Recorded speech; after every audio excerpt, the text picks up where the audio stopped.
Hi everyone, we're going to start in about 30 seconds, so you're welcome to find a place to sit as we get started in something like maybe even 15 seconds.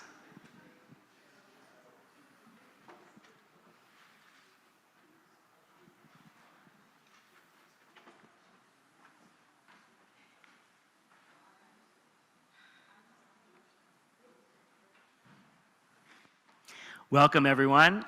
I'm Rabbi Rob Scheinberg, so glad to welcome you to United Synagogue of Hoboken, and also with gratitude to Temple Beth El in Jersey City for helping this event to take place, and all of the organizers and everyone who is present today.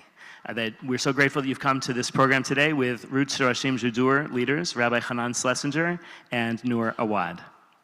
So, as you may have already read, the stated purpose of the Roots organization is fostering a grassroots movement of understanding, nonviolence, and transformation among Israelis and Palestinians.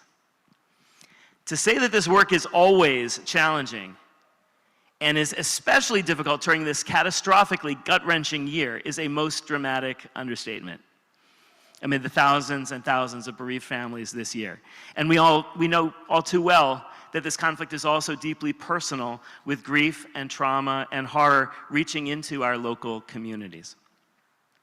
Earlier today, the parents and sisters of Hirsch Goldberg Poland, Zichrono Livracha, of blessed memory, arose from sitting Shiva and concluded their week of mourning in Jerusalem for their son Hirsch, who was murdered in captivity in Gaza 11 months after being taken hostage on October 7th. Hirsch's family has numerous links to our synagogue community. He's been on our Misha Berach list, our list of those for whose health we've been praying for all of this time since October 7th. And this makes many of us here feel his loss particularly deeply. And in our broader Hudson County community, we also think of and remember Bilal Saleh, the cousin of Jersey City Councilman Yosef Saleh, 40-year-old father of four, who was killed in his olive grove in the village of Al Sawiya, not far from Nablus, this past fall. And of course, these are just two people with direct connections to our area, among many. And we know there are thousands and thousands of others, Israelis and Palestinians, Muslims, Jews, Christians, Druze, young people, old people, everything in between. People who were alive last year at this time, and now thousands and thousands of family members are mourning their deaths. And that includes deaths of civilians on all sides of this conflict just within the last 24 hours.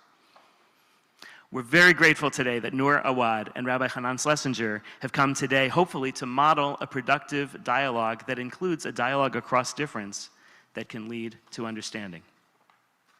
All of us here today, we did not come here with the presumption that we are going to agree with everything that we hear. My expectation, my certainty, is that everybody here today will encounter at least something that they will disagree with, and maybe even vehemently.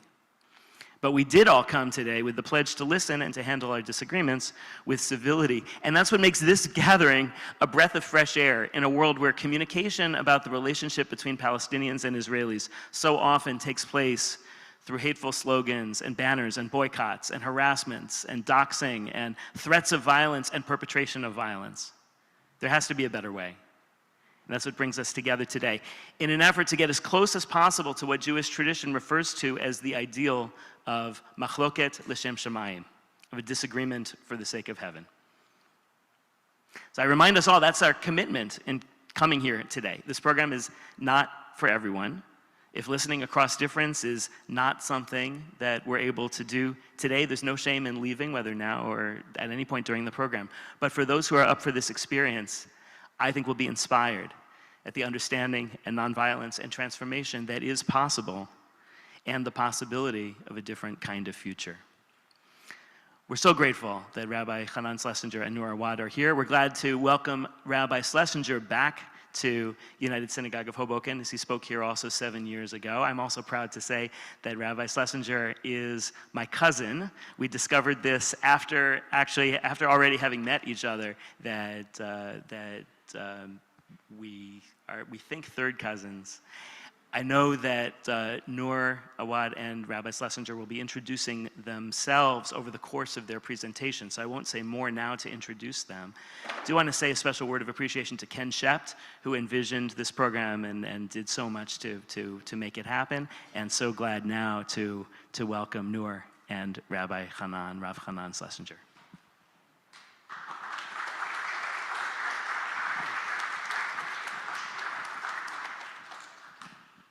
Good afternoon, everyone. Thank you for coming. Thank you for having us. Roots is about offering solutions, grassroots, political, educational, and also political solutions. We're not here to criticize the darkness. We're here to light a candle. We're here to show the way, to model how to combat hate, racism, and violence, and achieve a measure of reconciliation. A lot has changed since October 7th. A lot has changed for the worse. But one thing that has not changed is that Israelis and Palestinians both are deeply connected to that little sliver of land between the Jordan River and the Mediterranean Sea. No one's going anywhere. We are destined, Israelis and Palestinians, to live together for many, many decades and centuries and perhaps longer. There are those who believe the only way we can live together is by killing each other. Roots has a different way. I hope we can inspire you with what we are about to talk about. Noor and I are from the West Bank. And in the West Bank, Israelis and Palestinians both live. Many, many Israeli Jews and many, many, many Palestinians. We live very, very close to each other in that same landmass, but in completely different worlds. Different religions, different cultures, different languages, separate health systems, separate transportation systems, separate educational systems, and the two sides live under completely different legal systems. Under those circumstances, when you live so close to the other, but so far away, it's clear what's going to happen. Ignorance of the other side, bigotry, stereotypes, racism. In addition to all that, lots of resentment, hate, and fear. I'm not finished with the bad news. There's more. There's no common ground at all. And I don't mean that as a metaphor. I mean the ground under our feet. What I mean is that according to Israeli military law that rules the lives of Israelis and Palestinians there in the West Bank, it is illegal, it is forbidden for Israelis to enter Palestinian residential areas, and it's forbidden for Palestinians to enter Israeli residential areas. What that means is that in 95% of the cases, it's illegal to have a cup of coffee together with the other side. There's no place to do it. There's just no place to do it. Until 10.5 years ago, we, Roots, created the only joint Israeli-Palestinian community center in the whole West Bank, really the only shared ground. It's called the Dignity Center. It's between Bethlehem and Hebron, at the Gush Etzion Junction. The Dignity Center is a community center. What happens there is very, very similar to what happens at community centers around the US and around the world. People come for cultural activities, sports activities, recreation, religious activities. When we bring together Israelis and Palestinians in a Dignity Center, we have two goals. We work there on two levels. The first level is humanization of the other. We, whether we know it or not, Israelis and Palestinians, we think of the other side as demons. They're not really human. You come to an activity, you begin to talk to them, and it turns out that they're human pretty much like you. And you know what? We're surprised to discover that they're human. And some of us are then embarrassed that we're surprised, but we're still surprised. That's very difficult, the getting over the demonization, but it's actually less difficult than the next stage. The next stage is coming face to face with the fact that the human being you just met on the other side of the room is the bearer of a national, political, religious, cultural identity that contradicts yours. That woman that I just met, that Palestinian, what she knows about herself is very different than what I think about her, and what she thinks about me is very different than what I know about myself. To come to terms with these two different understandings of reality, and to begin to see a little bit of truth, a little bit of legitimacy in what they think about themselves and even about what they think about me, that's really, really hard. But that's the work. That's the work we do. Why is it so hard? Well, I think that Israelis and Palestinians both are sick in the heart. And I have a name for this heart disease. I call it the hubris of exclusivity. The hubris of exclusivity is a virus that courses through our veins and infects us with the notion that my people are real and their people are fake. My religion has all the answers and they're all false. My people are connected to the land and they're not. My identity is true and theirs is fabricated. And in the work of Roots, the humanization and especially the reconciliation of identity, that second level, we begin, not always, and certainly not completely and not quickly, we begin a degree of healing. Healing from the hubris of exclusivity to come to a place of the humility of multiplicity. That makes, for me, the Dignity Center into something like a mental health clinic. And even more than that, it's holy ground. There's no other place like it. You heard my name is Hanan Schlesinger. I've been a rabbi my whole life. 3 things are often said about me. I'm a Jew, and I'm a Zionist, and I'm a settler. When I say I'm a Jew, I'm not talking about religion. I'm a religious Jew, but I'm a Jew before I'm religious. I'm talking about Jewish peoplehood, the sense that we're an extended family. We're all connected. We began with Abraham and Sarah in the book of Genesis. They had children, their children had children. We became a clan, and then a tribe, and then the 12 tribes of Israel, and all Jews, in some sense, are related to each other. All Jews know that there is some unique, deep connection between the people of Israel and the land of Israel. We've been connected to the land since we were born.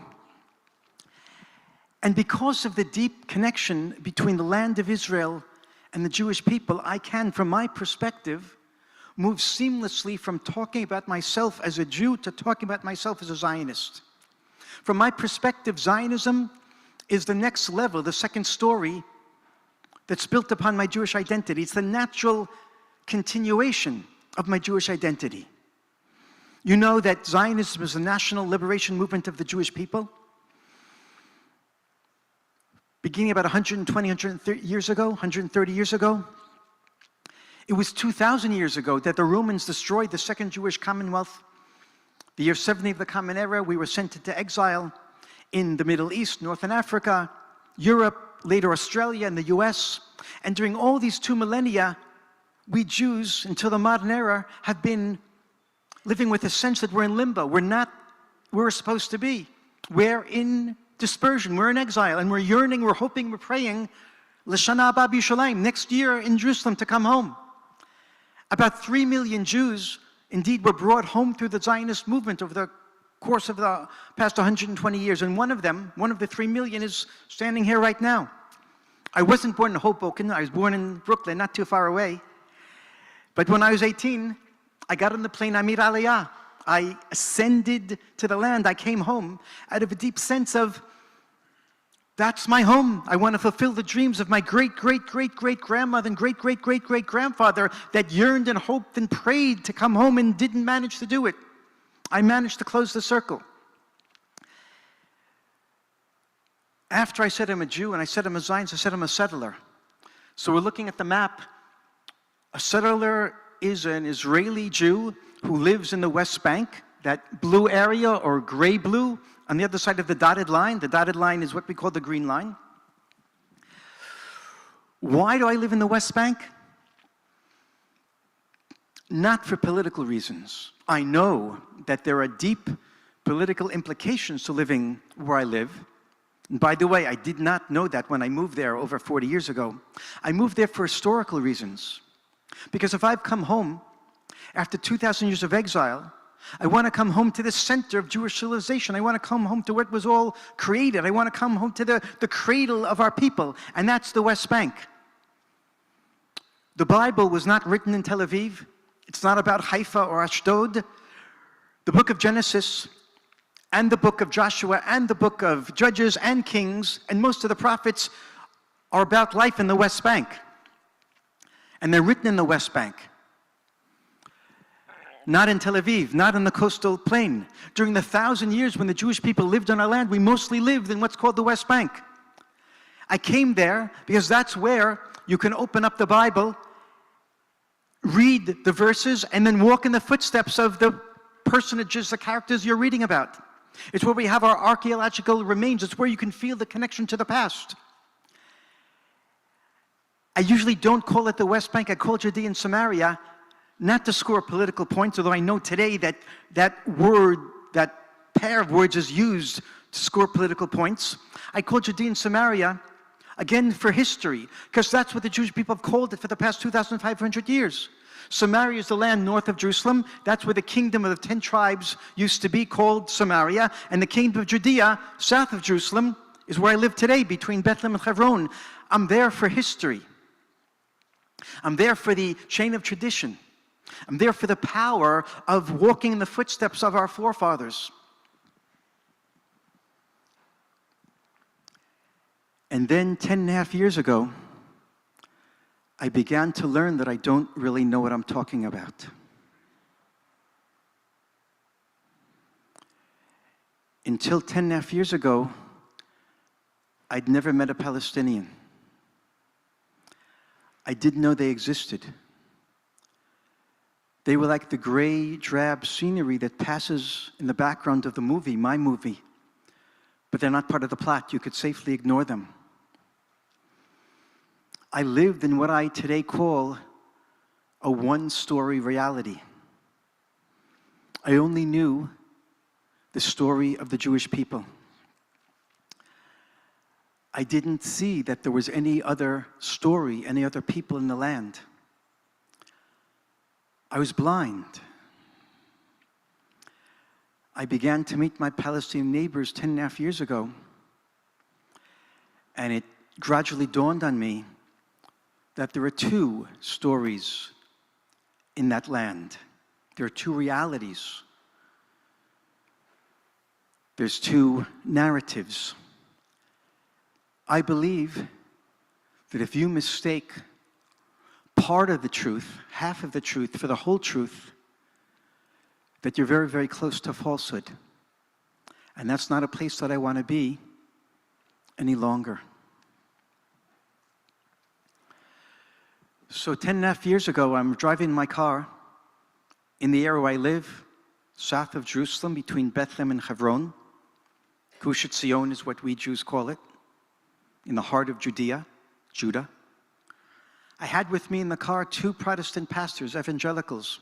One was from New Jersey, one was from Dallas, Texas. And they, of course, believe in the same Bible that we Jews believe in.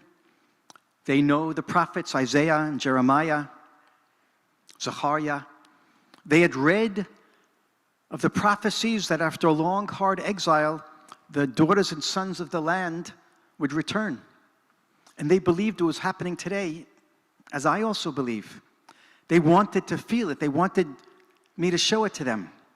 So I drove them around, and we drove in the roads we've paved and saw the forests we planted. I showed them the institutions and the buildings, the settlements we've created. And as we're driving, I picked up a hitchhiker, a young man who was standing on the side of the road. After a few minutes, I picked up a second one. The two young men asked to get out of the car after a short drive. I let them off. Then one of the pastors, the one from Dallas, Texas, said to me the following words. He said, "Hanan, that was great. You just taught us a lesson in Jewish ethics." He said, "No one picks up hitchhikers in Texas. Thank you very much." So I said to him, Bob Roberts, I said, Bob, it's not just me. Around here, we all pick up hitchhikers. We have a common vision. We trust each other. And just like everyone else, I said, I do my best to pick up every person who puts out his finger for a ride. And by the time I finished that sentence, I realized that I was lying. I was lying to Bob and Kevin, and even worse, I was lying to myself. I really believed what I said, that I pick up every person. But everyone in this room probably knows that what I should have said is I pick up every Jew. I'd never picked up a Palestinian. And it dawned on me at that moment that there's something wrong with me. Either I don't see the Palestinians or I don't see them as significant human beings. And I took upon myself, in the presence of those two pastors, to do something about it, to find a way to turn the Palestinians into human beings in my eyes. And the way I said to them I was going to do it is by meeting my Palestinian neighbors. And that's when my journey began. It wasn't simple at all. It took quite a while. Eventually, I was invited to meet the Palestinian neighbors. It's now the last Wednesday of January 2014, afternoon. I'm sitting in my living room. I got up from the sofa I was sitting in. I got up and went to the front door, opened the door, put my foot over the threshold, and my wife called behind me, "Where are you going?" I told her I'm going to meet Palestinians. And that's when all hell broke loose. So she starts to scream, "What do you mean, meet Palestinians? They'll kill you." I came back in the house, and I approached my wife, and I saw the terror, the absolute terror in her eyes. She begged me not to go. I told her I had to do this. I walked out the front door, and I remember when I closed the door behind me, I had a sense that perhaps she was right. Perhaps they will kill me. My heart was really pounding. I'm afraid. I walked. I didn't take the car. It was supposed to be a 20, 25-minute walk. And then I found myself going through a metal gate at the entrance to a Palestinian farmstead surrounded by a stone fence. Inside, I see something I've never seen before, something that, as far as I know, never happened before in that area. I saw 15 Israelis and 15 Palestinians, perhaps a little bit more than that, doing the strangest thing. They were talking to each other. They're in little groups, 2 over here, 3 over there. And I saw a Palestinian woman who's dressed in brown from head to toe, only her face was visible, clearly an observant Muslim. She's standing alone. So I walked up to her and I said hello in English. I said, "How are you doing?" She responded. We talked about a minute. And then I said to her, "I can't believe that I'm talking to you." And she responded, "I can't believe I'm talking to you because we don't talk to Israeli settlers." I had no idea why she said that. In any case, this conversation continued. But it was cut short by her son. Her son walks over. She introduces me. His name is Yazin, she said. He's 17 years old. So Yazin and I shake hands. And I see he's wearing a windbreaker. And on the jacket are 3 words in English, "Seeds of Peace." I see someone knows Seeds of Peace. Anyone else? A show of hands?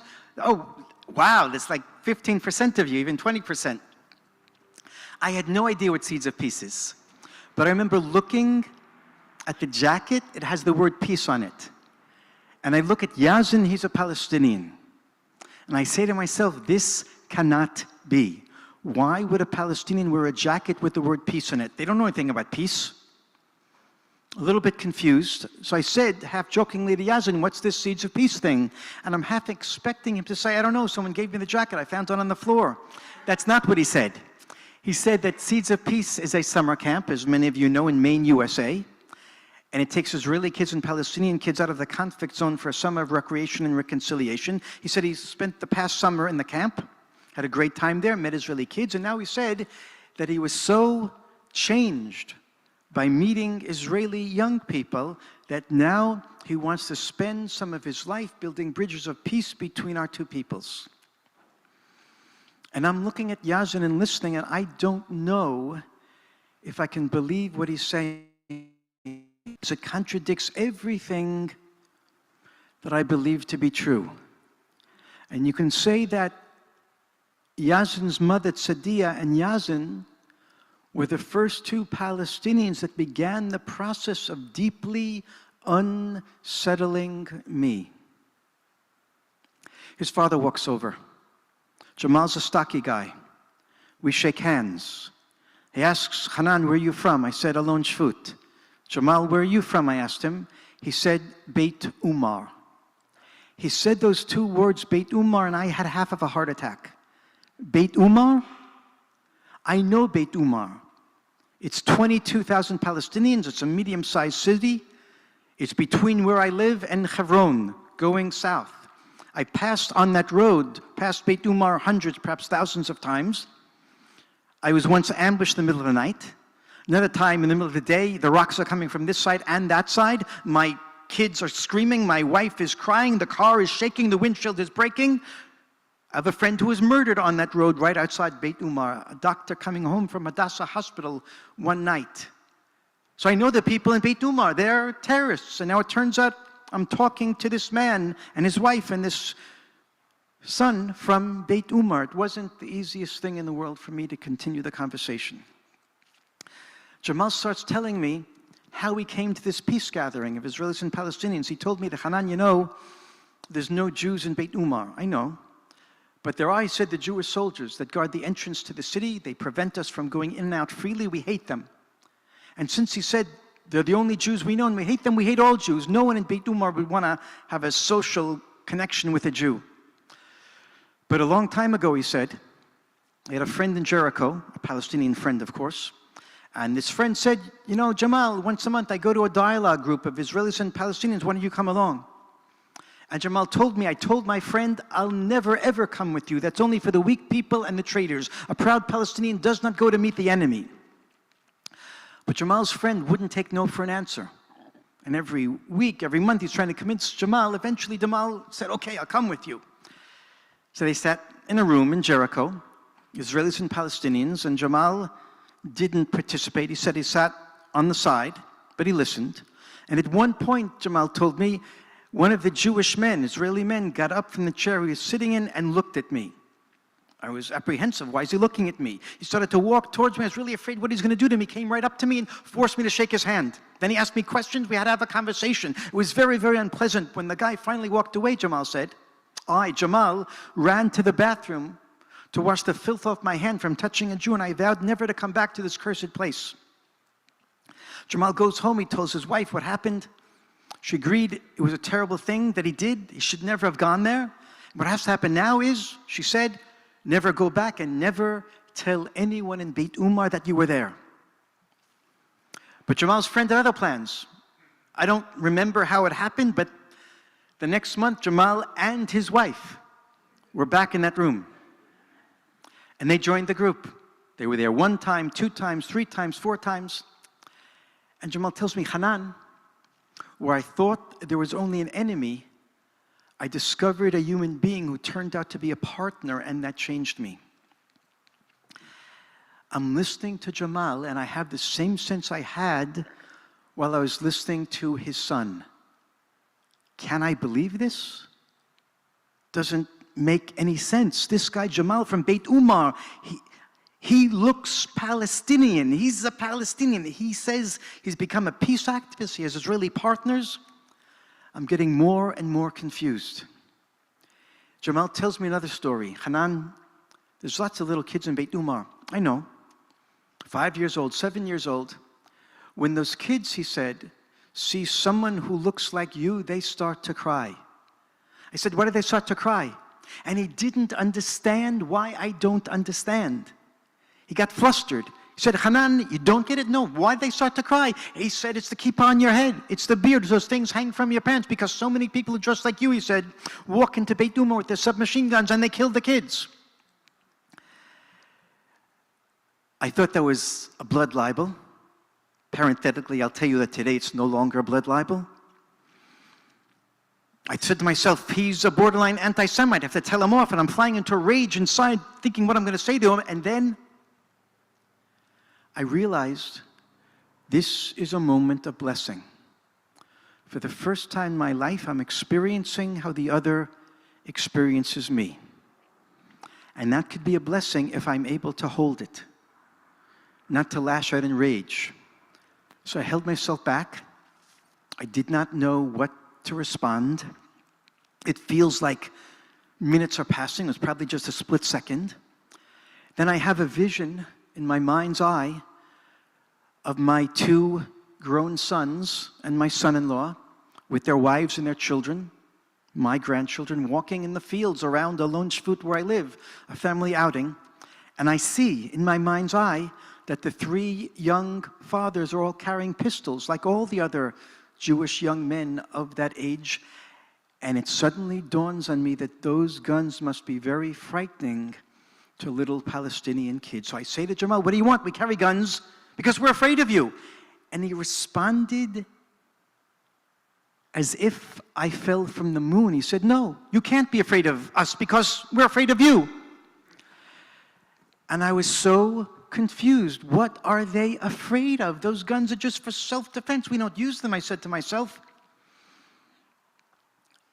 I'm getting more and more challenged and undone. I met many Palestinians that afternoon and evening. As the sun was going down, we sat in a circle on the ground, and Ali Abu Awad, the convener of the event and the owner of the land we were convening on, Ali gets up to speak in perfect Hebrew that it turns out he learned for many years in Israeli jail. And he said, my name is Ali Abu Awad. I'm from a proud Palestinian family. For generations, my forefathers lived in Kubeba. And I said to myself, what's Kubeba? Never heard of it. He said in 1948, there was the war, and my grandparents and my parents were forced out. He said, later, the Jews turned Kubeba into Lachish. And I said to myself, I know where Lachish is, half-hour drive from where I live in the direction of the Mediterranean. He said the clan was scattered. Some went to Europe, some went to Jordan. Many, many settled in Beit Umar. And he said we lived there from 1948 to 1967 under the Jordanian occupation.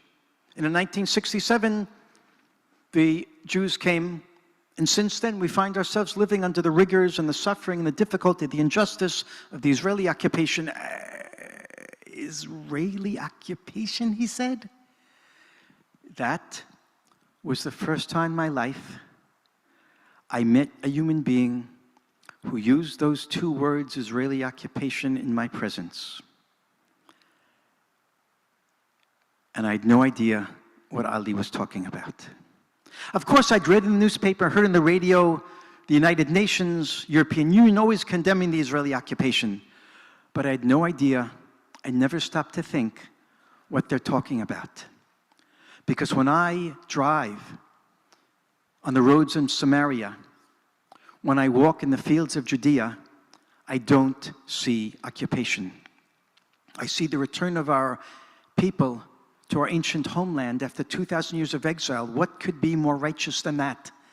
And suddenly, I'm in the presence, sitting in a circle, in the presence of Ali Abu Awad, a Palestinian who was describing to me a reality I've never seen, of living under occupation, of the first Intifada, which I knew from my side, and now he's telling me that his mother, he's telling us his mother was a leader, giving out pamphlets, organizing strikes. The soldiers, he said, the Israeli soldiers, that means my soldiers, came into the house in the middle of the night, he said, and beat her up in front of him. A second time, a third time, took her to jail for 6 years. And then he said he was hauled off to jail and sentenced to 10 years and never told the charges in the secret file against him. And I want to get up and say, Ali, you're a liar. That can't be. We don't do things like that. But I didn't get up to tell Ali he's a liar because he wasn't trying to convince us of anything. He was just telling the story of his life very, very calmly. And I went home that day utterly undone, challenged, unsettled. I remember pacing back and forth in my study, feeling I'm getting so nauseous from thinking about what I heard that I have to bend down and put my stomach back in. I went back to the same place I met all those people. Ali was there. We started to talk. Jamal joined us. Another Israeli came. Another Palestinian. We were 3 and 3. A few weeks later, we were 5 and 5. A few months later, we were 10 and 10. We grew further and further. Weeks became months, became years. Once a week, we would meet in the summer and in the winter. What we did could not really be described with the word dialogue. It wasn't dialogue. It was stories, telling stories and listening to stories. Ali and the other Palestinians told us their stories of their past, of their present, of their suffering, of their aspirations. And it was very, very, very hard for us Israeli Jews to listen, because their stories contradict our stories. So many times we felt that we were traitors for listening anymore. We wanted to get up and run away, or to challenge them. It's not true. But by and large, we didn't run away. We didn't challenge. We listened until it hurt, and we listened some more. And then we'd go home and think about it, stew over it. Could there be any truth in what they're saying? And we'd come back the next week. It would be our turn to tell our stories. The stories of connection to the land. 3,000 years of connection. 2,000 years of exile, of coming home after all that suffering, after the Holocaust. It was very, very hard for the Palestinians to hear our stories, because our stories contradict their reality. But we listened until it hurt, and they listened until it hurt, and then we listened some more. I want to try to tell you some of the conclusions we've come to after 10.5 years of telling stories and listening. Almost from the outset, Ali Abu Awad said that what you Jews think about what the Palestinians think is true. Yes, most Palestinians go to sleep at night dreaming that the Jews will disappear from the land tomorrow, because the Palestinians know that the Jews don't belong. And if we Palestinians hold on long enough and fight tenaciously enough, eventually the Jews will leave, just like the French left Algeria. It was really, really hard for us Jews to listen to what Ali said. That's really what the Palestinians dream? Yes. But you know what? We Jews had to admit that we go to sleep at night with the same dream, that the Palestinians will disappear tomorrow, because we Jews know they don't belong. And if we hold on long enough, they'll leave. It's not their land, it's our land. Ali said, but we Palestinians have no other place to go. And we Jews told the Palestinians that we have no other place to go. So then what happens when you hear the other side's stories again and again and again of connection to the land, of no other place to go? You begin to realize that you have been living your life on the basis of an illusion. Both Israelis and Palestinians dream dreams that eventually we will be in that land without them, without the other side. But it's not going to happen. They're not going anywhere. They have no other place to go. You have to now re-understand everything you've been thinking about the past, the present, and the future. It fries your brain. It's a complete re-understanding of reality. The future is with them. Us and them together. There's no other way. We began, Israelis and Palestinians in Roots, at the Dignity Center, to see that both sides construct their identities upon the erasure of the other side's identity. Both sides believe they can tell the other side who they are. You know what the Palestinians say about the Israeli Jews? They say, Jew, good. The Quran greatly respects Judaism, but it's a religion, it's a faith, it's not a people, it's not a nation. You don't need land, so go back to Russia where you came from. And the Israeli Jews say to the Palestinians, Palestinian, you know there's no such thing. Never was a Palestinian state. It's a made-up identity. So go back to Saudi Arabia where you came from. You're all Arabs. Go to where your brethren are. But after you listen to the other side's stories again and again and again, you realize you know nothing about who they are. You have to listen and let them tell who they are, and they may listen when you tell who you are. And through the listening, people are gradually transformed. People gradually open up their minds and their hearts. Not always, not everyone, not completely, not immediately, but many people gradually open up their hearts until we come to a place that Ali describes as two truths in one heart. Two truths in one heart is the only way to fit two peoples into one land. Two peoples in one land through two truths in one heart. Another way to say that, and this comes from my colleague and teacher and friend, Rabbi Brad Hirschfeld, you don't have to be wrong for me to be right. I don't have to spend all my energy proving that you're wrong so I could be right, because it's not a zero-sum game. You can be right and I can be right. And by the way, that's true not just with Israelis and Palestinians, that's true in this country as well. Democrats and Republicans, liberals, conservatives, different religions, different philosophies.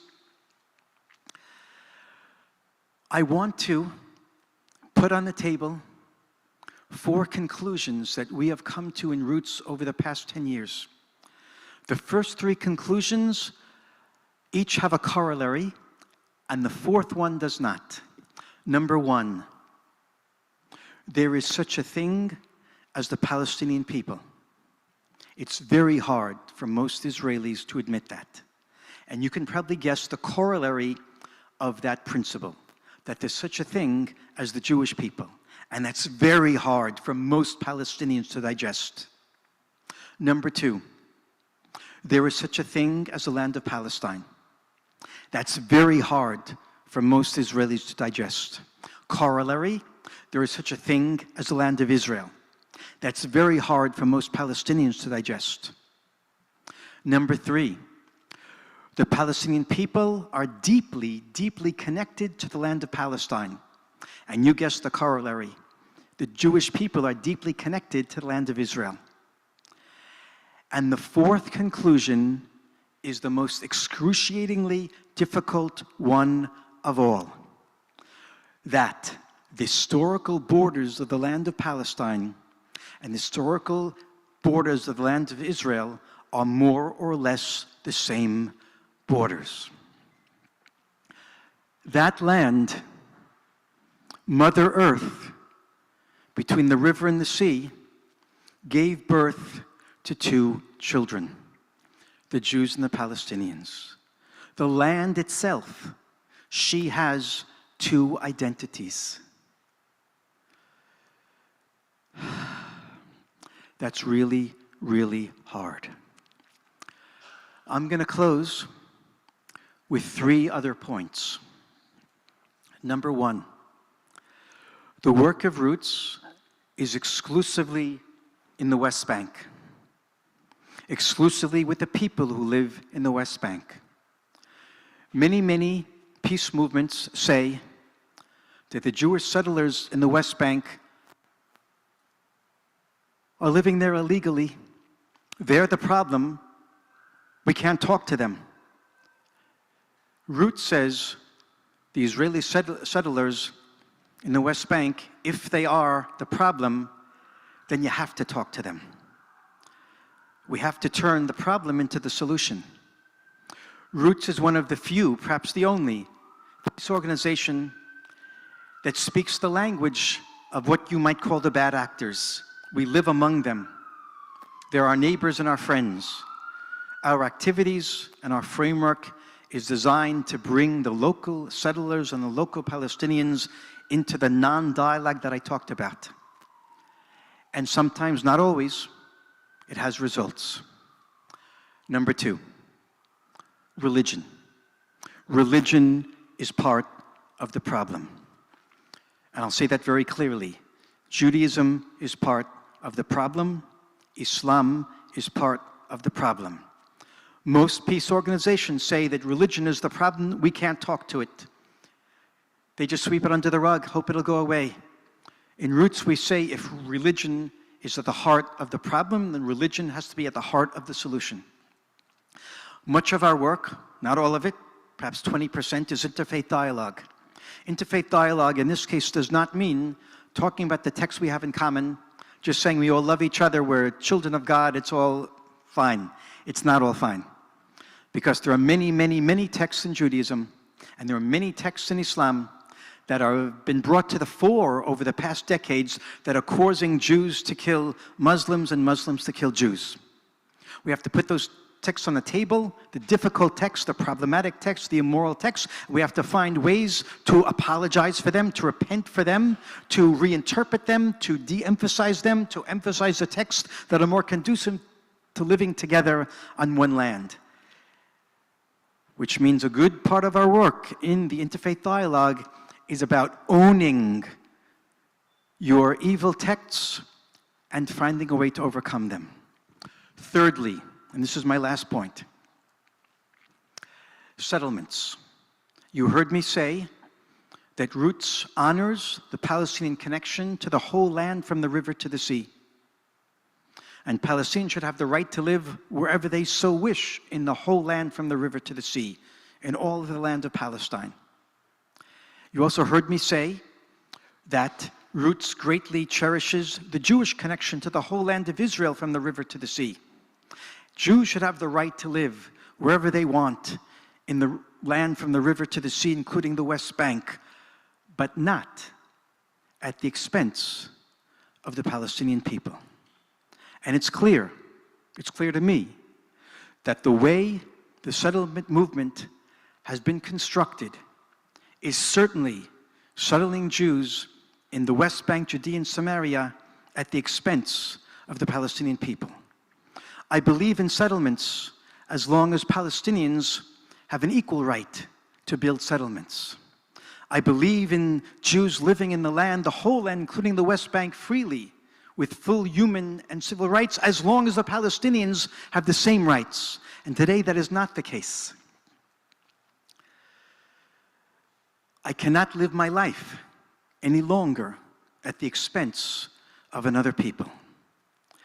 I'd like to close by simply pointing out that the grassroots, people-to-people, deep identity reconciliation work of Roots is, from our perspective, providing the human groundwork for a future political peace settlement that will bring dignity, equality, freedom, human rights, and security to both sides in that little sliver of land that we both call home.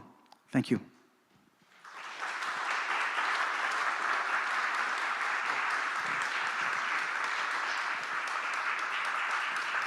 Thank you.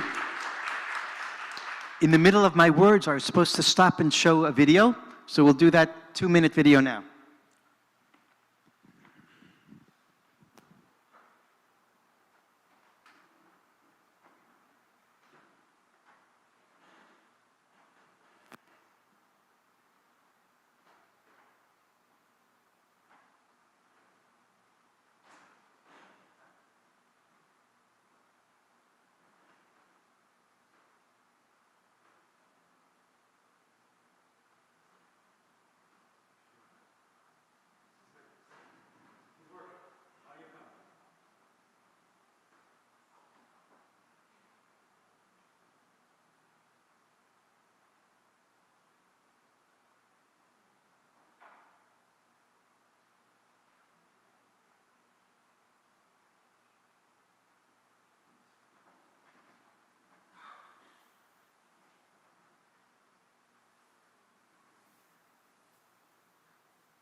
Hello, everyone.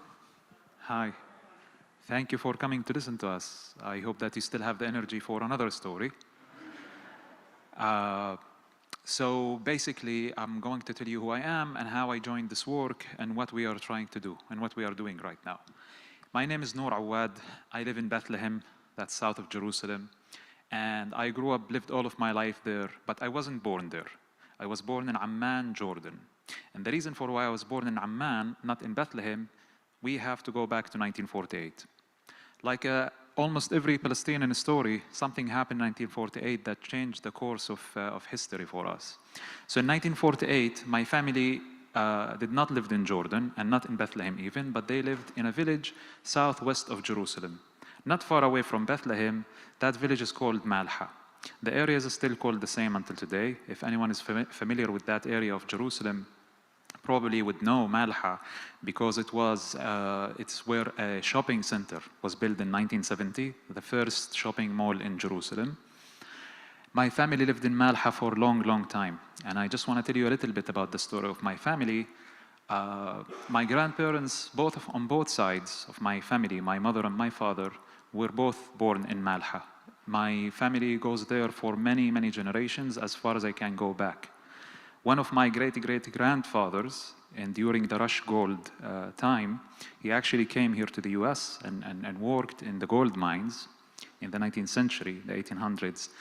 And he built a nice house for his family, for extended family in Malha, that's still standing until today. My father, that was my family, the family of my mother. My father's side were less actually fortunate than my mother's side. They were poor. They were peasants, they were farmers, but they still also have their house in Malha. And as I mentioned, both of my grandparents were born there. Now, by late 1800s and talking about 1910, 1920, Malha actually started to become bigger and bigger. And it's one of the important villages on the west of Jerusalem. And one of the things that helped Malha to grow was actually a railway was established to connect Jaffa, which is the port of the country, to Jerusalem in the mountains. And the first station that you will stop after leaving Jerusalem will be Malha. So that gave a lot of the community the ability to travel easily, also to export some of their goods, their produce of vegetables and fruits. And then 1948 came.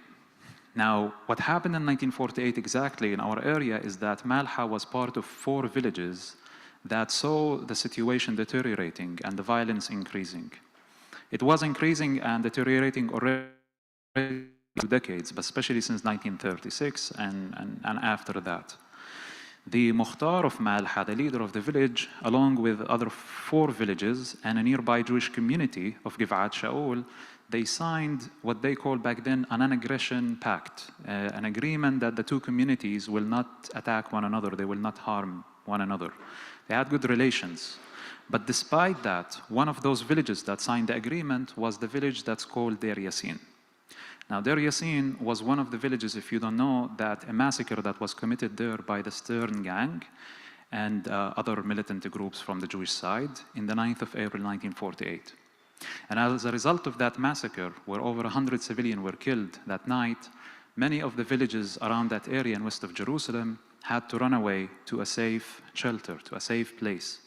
The United Nations was already involved. The war is raging. Jerusalem is under the siege. And my family ended up in a refugee camp in the area of Bethlehem. My grandparents, my aunt and my uncle, who were still babies. So they ended up in this refugee camp, but they were hoping that this will be for a short while. The violence will stop soon. The war will stop, and they will go back to their home, to their village. Malha was conquered in July 1948, and after 1949, when Jordan and the new established state of Israel made a ceasefire agreement, and they drew the green line, no Palestinian refugee was allowed to go back. So this is how my family became refugees in our own land, ended up in a refugee camp in Bethlehem. Now, my grandfather did not want to stay in the refugee camp. So he later just soon moved to a house in Bethlehem. We found a house in the old town of Bethlehem. We moved there, and my parents, both of them, were born in Bethlehem. By 1980, my father actually got very frustrated. He grew up in this frustration, living under the Jordanian occupation, and after 1967 under the Israeli occupation in the West Bank. So that's why he saw for himself no future and was convinced that he should leave. My father's plan was to go all the way to Europe, to Germany, but he never did that. He just stayed in Jordan for some years, and my mother also moved to Jordan. And that's why I was born in Amman and not in Bethlehem. In 1995, something different happened, this story that I'm telling you, because in 1995, we are in the middle of the Oslo peace process. And for the first time in the history of this conflict, after several decades of wars and fights and occupation, now the leadership on both sides are engaged in peace talks. They are engaged in a peace process that's supposed to bring us to an end of the occupation in the West Bank and Gaza, and a Palestinian state and a two-state solution. That gave a lot of hope to my parents. It didn't say yet about our house, the family house in Malha, that's in West Jerusalem already, but the idea of ending the occupation and having a Palestinian state sounded so much hopeful to my parents that they finally felt they can go back home and have a normal life. So this is when my parents moved back from Amman, Jordan to Bethlehem. I was only 4 years old, and I don't remember a lot, but I have few memories that I want to share with you. In this story, I do remember the time when my father used to work in Jerusalem. I'm talking about 1995, 1996, and he used to drive to Jerusalem, a 20-minute drive from Bethlehem. That's it. Today, it's illegal to do something like this. For the last 20 years, no Palestinian would be allowed to drive their car to Jerusalem from the area where I live in the West Bank. So that sounds like a dream. I remember the times when we used to go to Jaffa. If we want to go to the beach, we go to Jaffa, Tel Aviv, we go north to Akka or Haifa. Now, I'm not saying to you that in those 5 years, between 1995 and 2000, just peace prevailed and we were living such a peaceful life. No, I was too young to also understand the complexity of the situation, to be able to understand everything going on. Because at the same time, there was still the occupation, there is still the violence of it, there is still violence on both sides. And in the year 2000, all of that hope actually turned into frustration when that process failed. The state we were promised and the peace that we were told that will come did not come. And then what happened after that frustration is second intifada, a second uprising started against the Israeli occupation. And it was more violent than the first one.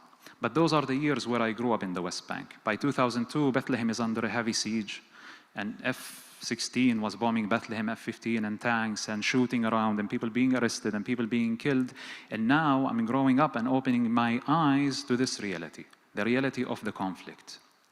And when I experienced that, to just like even be not safe in your own home, where we lived in Bethlehem, on the other side of the valley, there's an Israeli settlement that was built for the last few years, and every night there is shooting between a military outpost on that side and Palestinian Authority or Palestinian security forces, and the bullets will hit the house. So we would actually try to sleep in the room where bullets are not coming in, the least exposed rooms. So that's just part of the reality that I was growing up going through. Now I'm thinking about it. As 15 years old, I'm thinking about this situation that I found myself in. And my immediate reaction to it is anger. I was so angry that I have to go through this situation. I was old enough to understand that this is not a normal life. Live under curfews, fearing your life, seeing people being killed every day, that's not a normal life. People should not live this way. I understood that. And I was angry because I didn't choose the situation. I felt like all of this situation was enforced on me. I felt actually more than that, I felt so unlucky to be who I am. The fact that I was born with this identity, a Palestinian, and the fact that I live there, I have to endure and to go through this. And I just simply said to myself, if my parents were to brought me somewhere else, if I was born somewhere else, I didn't have to go through this situation. But what to do about it? I thought, and the first idea that came to my mind is simply run away. Just get out. You don't have to spend your life this way. You don't have to live under these conditions, and just get out from there and go somewhere else. And you can say that this was my American dream. I was actually thinking at 15 years old, and that's where my English later comes from, that one day I will actually leave and come and move here to the US and start a new life and forget everything behind me there. That's what I wanted to do. That was my plan. But obviously, this wasn't the only idea in my mind. Because also, with all of the frustration and the anger I felt, I go back to think about what can I do. And I go back to ask myself the question every day, what should I do in this situation? And I feel the need to find an answer because of the following. It's true that I did not create the situation when I was 15 years old. And I can sit and blame those who are responsible for the situation, the ones who created it.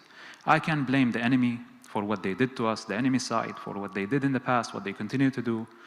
I would blame the leadership on my side for what they didn't do or what they do. I would blame maybe the older generation, my grandparents' generation. But after I'm done with all of the blaming, I come to understand that this is our time, and whether I like it or not, this is the situation that we are in, and I have to do something about it. Just as simple as that. And I start to think, what can I do? Now, if you live in the West Bank, like me, and if you grew up there, you understand that the number one reason that makes our life complicated and makes it terrible and takes away our collective rights and many times also our individual rights is the fact that we live under occupation. And I'm not just talking about intellectually how people understand occupation. If a military controls a certain area. Also like to grow up under these certain circumstances, to grow up under this situation. So it's very clear that as long as we live under this occupation, our life will continue to be not normal. We will not be free people. We cannot control our destiny. But this is also not a unique situation. We are not the only people in this world who have been occupied or live under occupation. There are so many nations who went through that. And usually what nations do in response to that, they fight, they struggle for their freedom. They fight to get their freedom from their occupiers. And so I start to understand that this is my responsibility. Yes, I don't like the situation, but I have to find a way to change it. And when I say I'm thinking about changing it, it's not only me, it's not only just Noor, it's actually a question for my generation. That my generation has to do everything it can to make sure that the next generations are going to live a better life in our homeland, in our country. So that's where I come from. That's how I grew up. And even just more to that, when I say that I want to fight the occupation, whatever that takes, in violence or in non-violence, that means that at some point that I'm risking my own life, that I could get killed for fighting the occupation. In that struggle of fighting the occupation, I could lose my life. But I'm willing to do that, to pay it as the price for the freedom and dignity of my people and the future generations. That was by the end of the Second Intifada. I'm 15 years old, 16 years old. That's how I see my responsibility.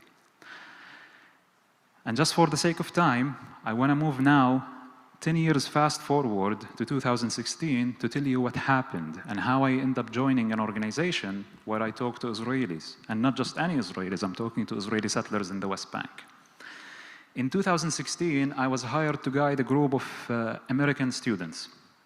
They come from different universities here to the region, and what they do, they take this program and where they actually study about the country, about its history, but also a lot about the present, by visiting both sides and learning from both sides. Now, why I'm doing this exactly? In 2014, I became a tour guide. Don't know how much you know about that, but there is a lot of tourism, or there is a lot of, I would call it actually not tourism, there's pilgrimage trips to the Holy Land. 70% of it comes from Christian pilgrimage to the Holy Land. People who come to see Jerusalem, Nazareth, Bethlehem.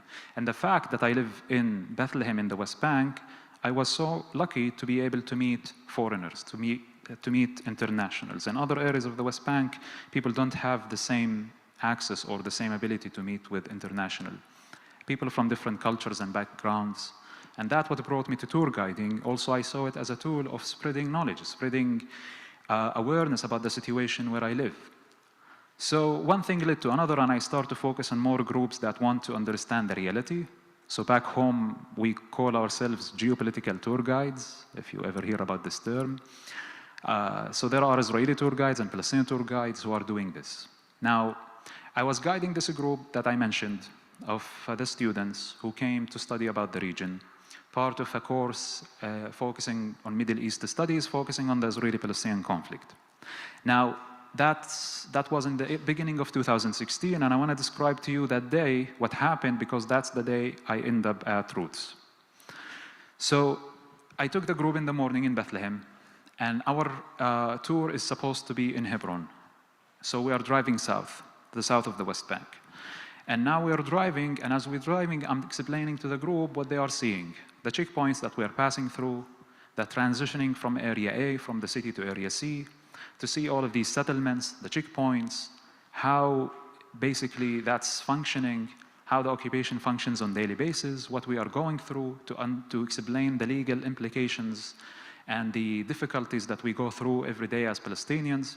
And the group members are asking more and more questions and getting more answers from me.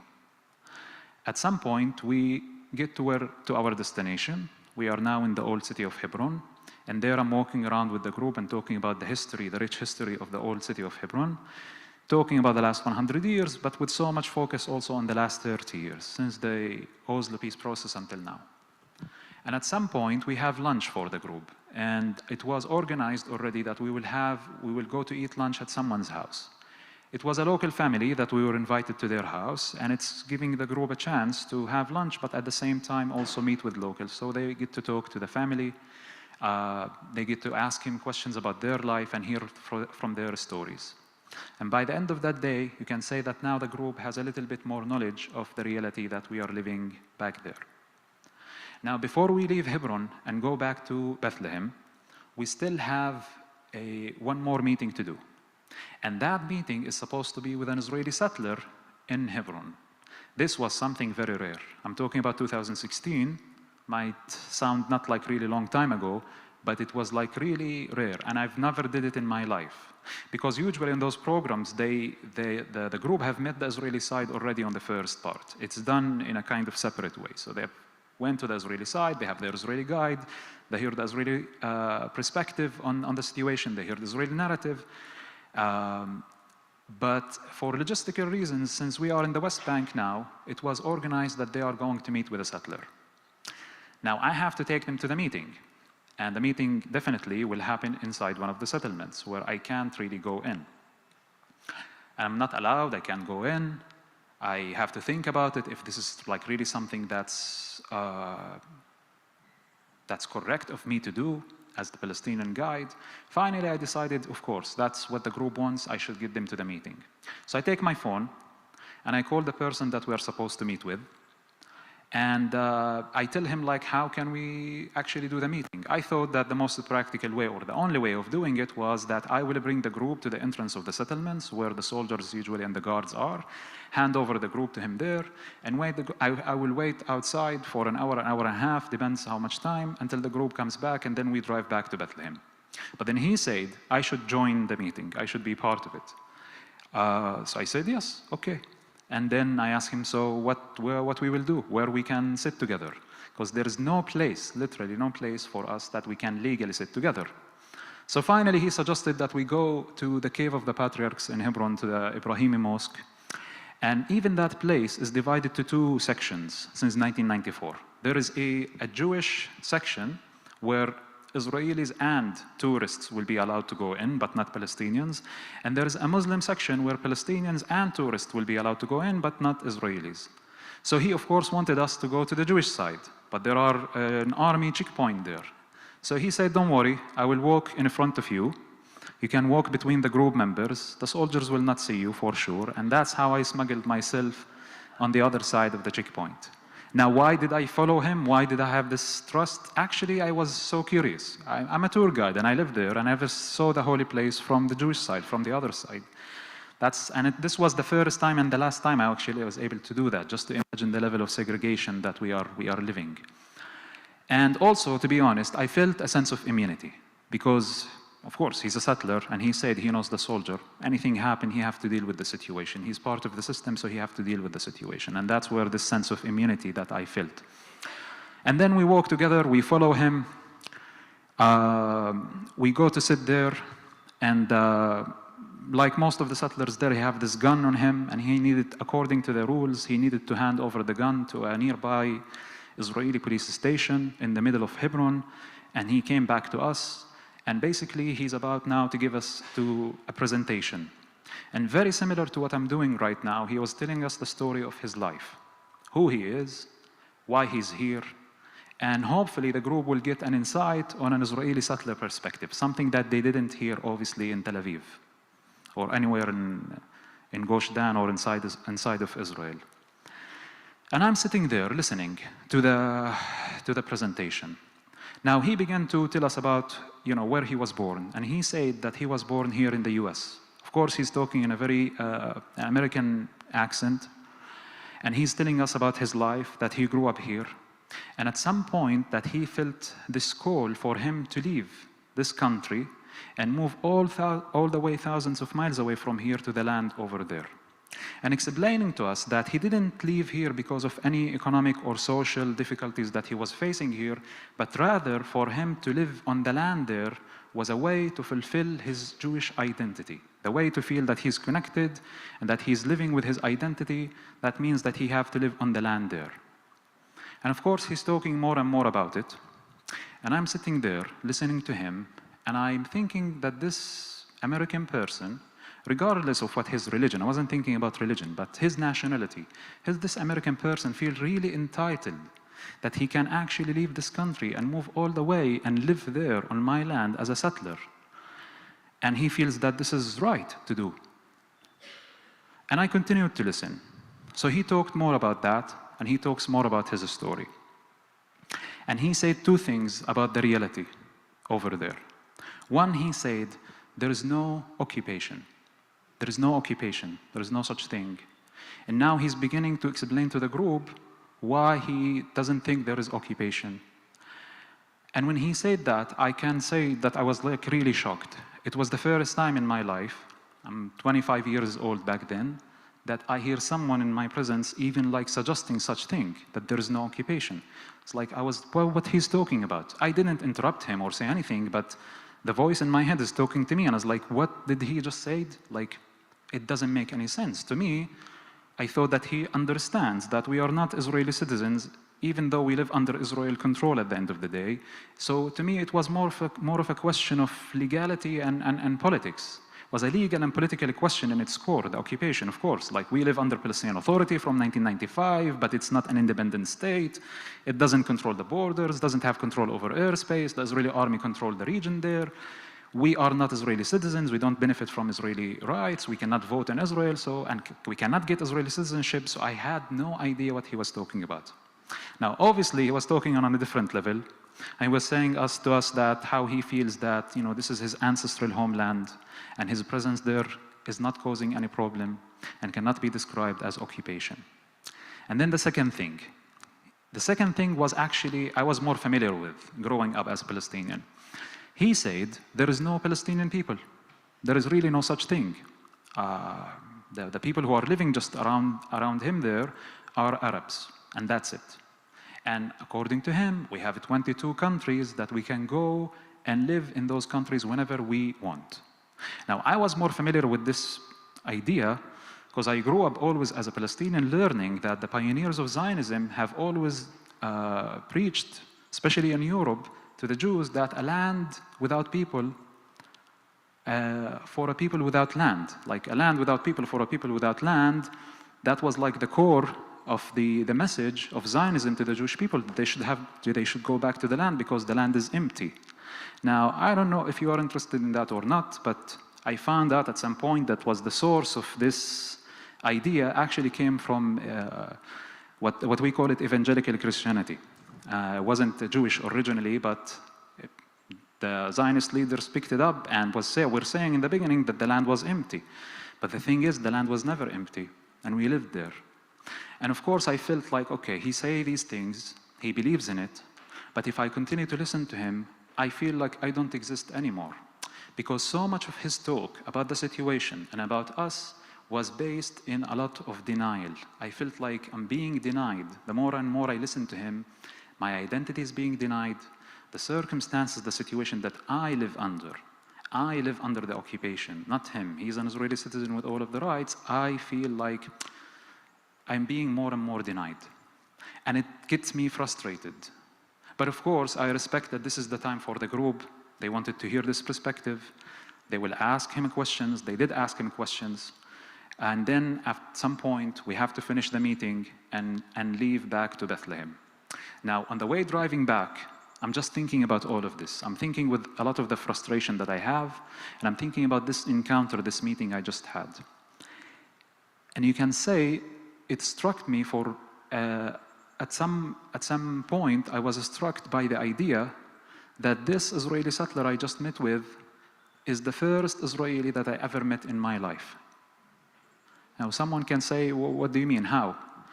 I realized only then, on the bus, driving back to Bethlehem, that all of Israelis that I remember encountering most of the time, all the time, were Israeli soldiers. And with soldiers at the checkpoint, you don't have a conversation, you don't have dialogue, you don't sit and talk together. So soldiers give you orders, what to do, what not to do. Most of the time, the encounter is not nice. And what do I mean that this is the first time I met an Israeli? I think I can say that the first time I met an Israeli civilian, someone who's not in uniform. Yes, a settler, I understand. And I knew to a certain extent what settlers are saying. Back in 2014, 2016, I was like searching on the internet, you know, and I hear sometimes I come across the Israeli propaganda for me, and I hear what Israelis are saying about us, but it's totally different. It's not when you read things in books or you read an article, it's when you meet someone who made life decisions, who's telling you about his identity or her identity, and how that is affecting you. And I felt so frustrated from that meeting to the level I said, okay, I met my first Israeli and the last one. I'm not going to meet with any one of them again, it's enough. Now, I didn't know that I'm meeting with Rabbi Hanan on the same day, on the same tour, just like half an hour after. I looked up at the itinerary that I have, and now we have to go to a place called Roots, and we are meeting with a settler from Alon Shvut by the name of Hanan Schlesinger. And I felt a bit weird because I said like 2 settlers in one day, that's too much. So I called my colleague, Saeed, and I asked him on phone. So Saeed explained this to me, I don't get it. So what's the difference in the second meeting? Is it about like, okay, one settler from Hebron, the other from Gush Etzion? And then he said, no, there is an organization called Roots, and they are doing this work, and there are Palestinians involved. And I asked him what Palestinians are doing there. And he said, you know, they are working in this organization, and it's talking about peace. That sounds like the most ridiculous, and the most dangerous, and the most suspicious thing I can ever hear in this context that I'm living. What do you mean, Saeed? I asked him.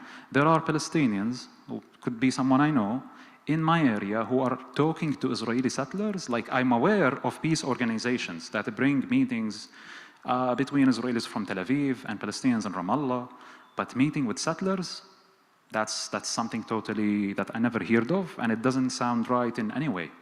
And now I want to go there, not so much because I'm looking forward to meet the Israelis in this initiative, but actually I want to meet the Palestinians, to find out who they are and what they are doing.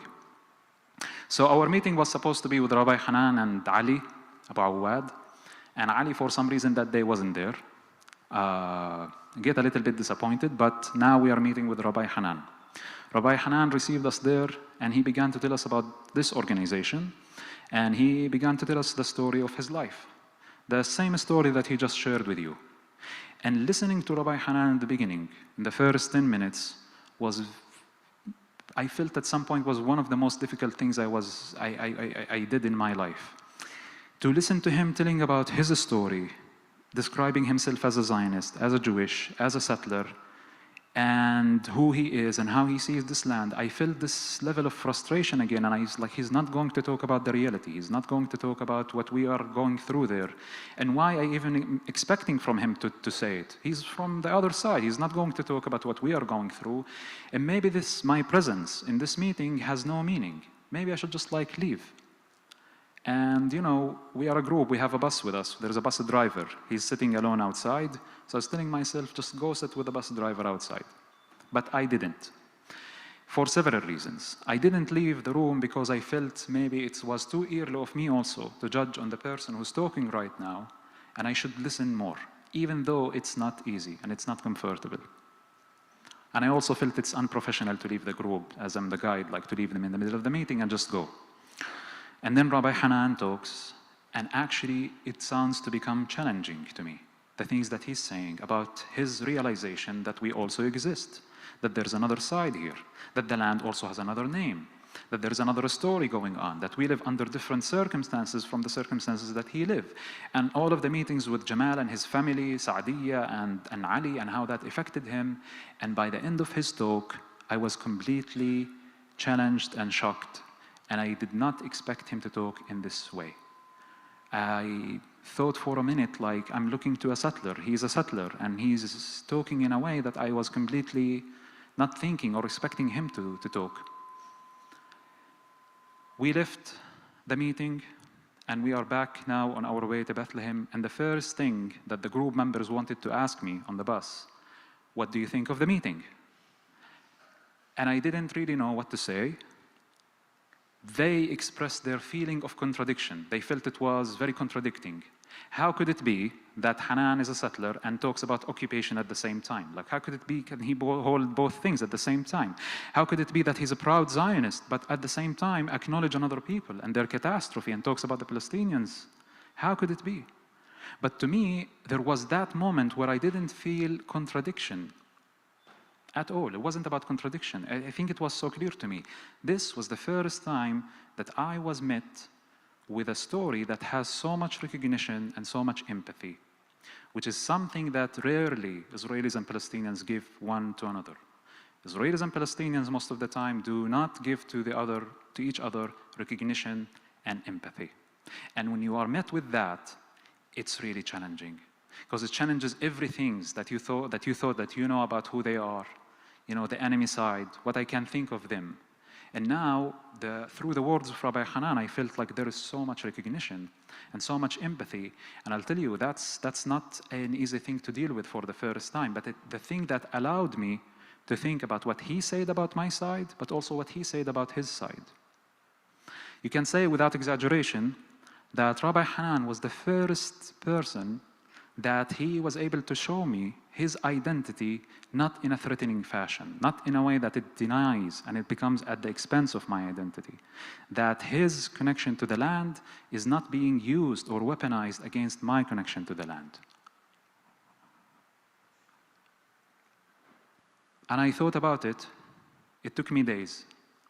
I could, of course, ignore it. I could, of course, say, okay, you met one nice person from the other side, but don't forget, most of them are not like that. Most of them hate you. Most of them deny you. That's, I think, a way of running from it, because you don't do. Once you find someone who speaks this way, there is a certain level of responsibility, a certain sense of responsibility. And to tell you where that responsibility comes from, to me, it comes from the fact that you have someone, you found someone that you can talk to on the other side. You found someone that potentially can be a partner. And that comes with a lot of responsibility. So that's why maybe people, because they're afraid to what to do with this responsibility now. Rabbi Hanan didn't wait. He called me. And he invited me to come back to Roots. Roots, we didn't really describe, because we will see it in the video after I finish. So it's halfway between Bethlehem and Hebron, and it's not easy also for a Palestinian to drive there, to that area. He came close to Bethlehem, we met, we talked, and I came back to Roots with him, and I met Ali, and the next time I met with Hadassah and Khalid and Shaul and other activists. And I made sure to listen and not to talk. Not to tell those people what I think, but to listen to what they think and what they have gone through, and to hold back my judgments, because I had judgments. I had ideas of this work. I had thoughts about it. Mostly were negative thoughts. But I say that I need to hold back my judgments a little bit and to allow myself to open up and listen to their experiences. And I'm mentioning names of people who have spent their life, literally their life, in this. People have been to jails, people who have lost their loved ones on both sides. They went through a difficult journey to come to this work. At the end, I found myself becoming part of it and joining it. It took me some time to think, but I understood that I'm joining this work because there is a sense of responsibility here. There is a way to change the reality. And if I want to just like tell exactly what was the reason that made me join it, it goes back to the middle of my story when I was talking about myself as a teenager and I felt that there is a need to do something. There's a need to change the reality.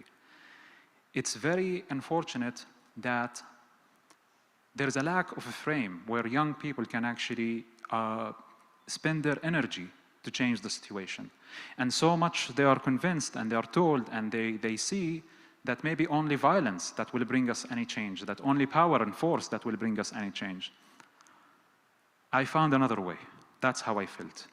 And it made me even rethink, what do I mean by change? What do I think of change? Because now I'm not thinking only for my side, but I have to think for the two sides. And that changes completely the way how you think about the present, about the past, and about the future. So I joined Roots. And for the last 8 years, I became more and more involved in initiatives similar to Roots, and also some of the political initiatives on the ground. I can say one last time, of course, that in the last couple of months, in the last year almost, it's been almost difficult, and there was like so many ups and downs that we went through on both sides. And there were even like moments of doubt and moments of hard frustration. But I still have hope. And if that sounds crazy to you, that I have hope, is it because I live there? I cannot afford not to have hope. I cannot afford to give up. And that's why I feel that we all have the responsibility to do something about this situation. This is my story. Thank you for listening.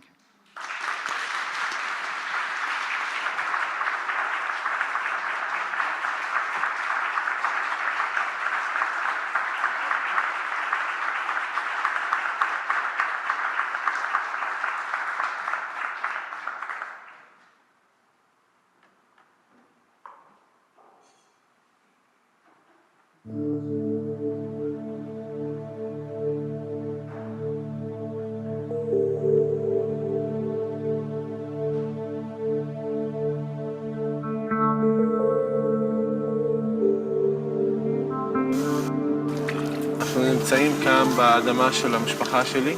כשבאתי לכאן והחלטתי להקים מרכז פלסטיני שלי אלימות, אני מצפה שיתקפו אותי גם בחברה שלי וגם באוכלוסייה של המתנחלים. אבל אני יודע, כל עוד שאנחנו לא מדברים עם הימין, השמאל לא יעשה שלום. The first time I had heard someone talk about being in Israeli jail, someone talking about suffering under occupation. וזה שאני מכבד אותך, זה הכבוד שאני מכבד את עצמי כשאני מסתכל על עצמי בראי. We believe that religion has to be part of the solution. Allahu Akbar. Adonai hu Elohim. יהודים ניצודים בארץ ישראל כמו חיות, ממש. פשוט צדים אותם. רואים רכב, איפה הם? איפה השותף? איפה האח?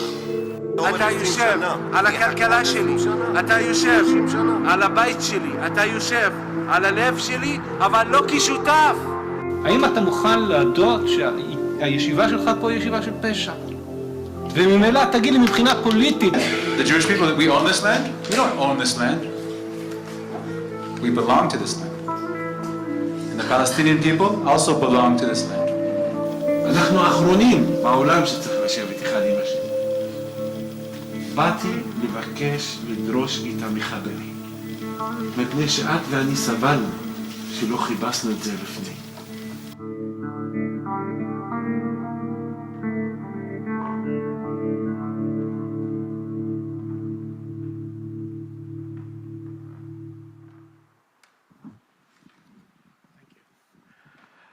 So thank you, Hanan and Noor,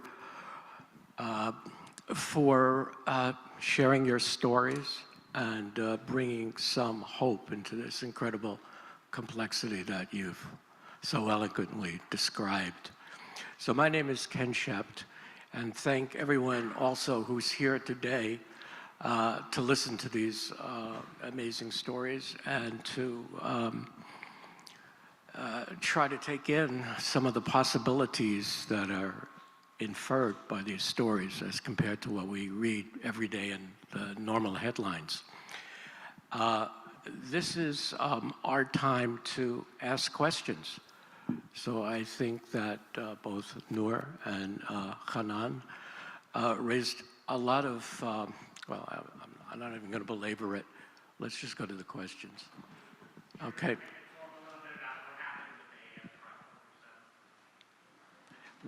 A little conversation about how October 7th impacted the relationship in your communities.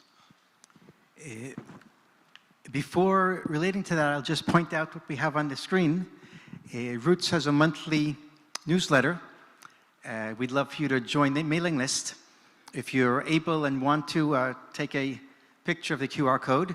We also have clipboards in the back that someone could send around during the Q&A.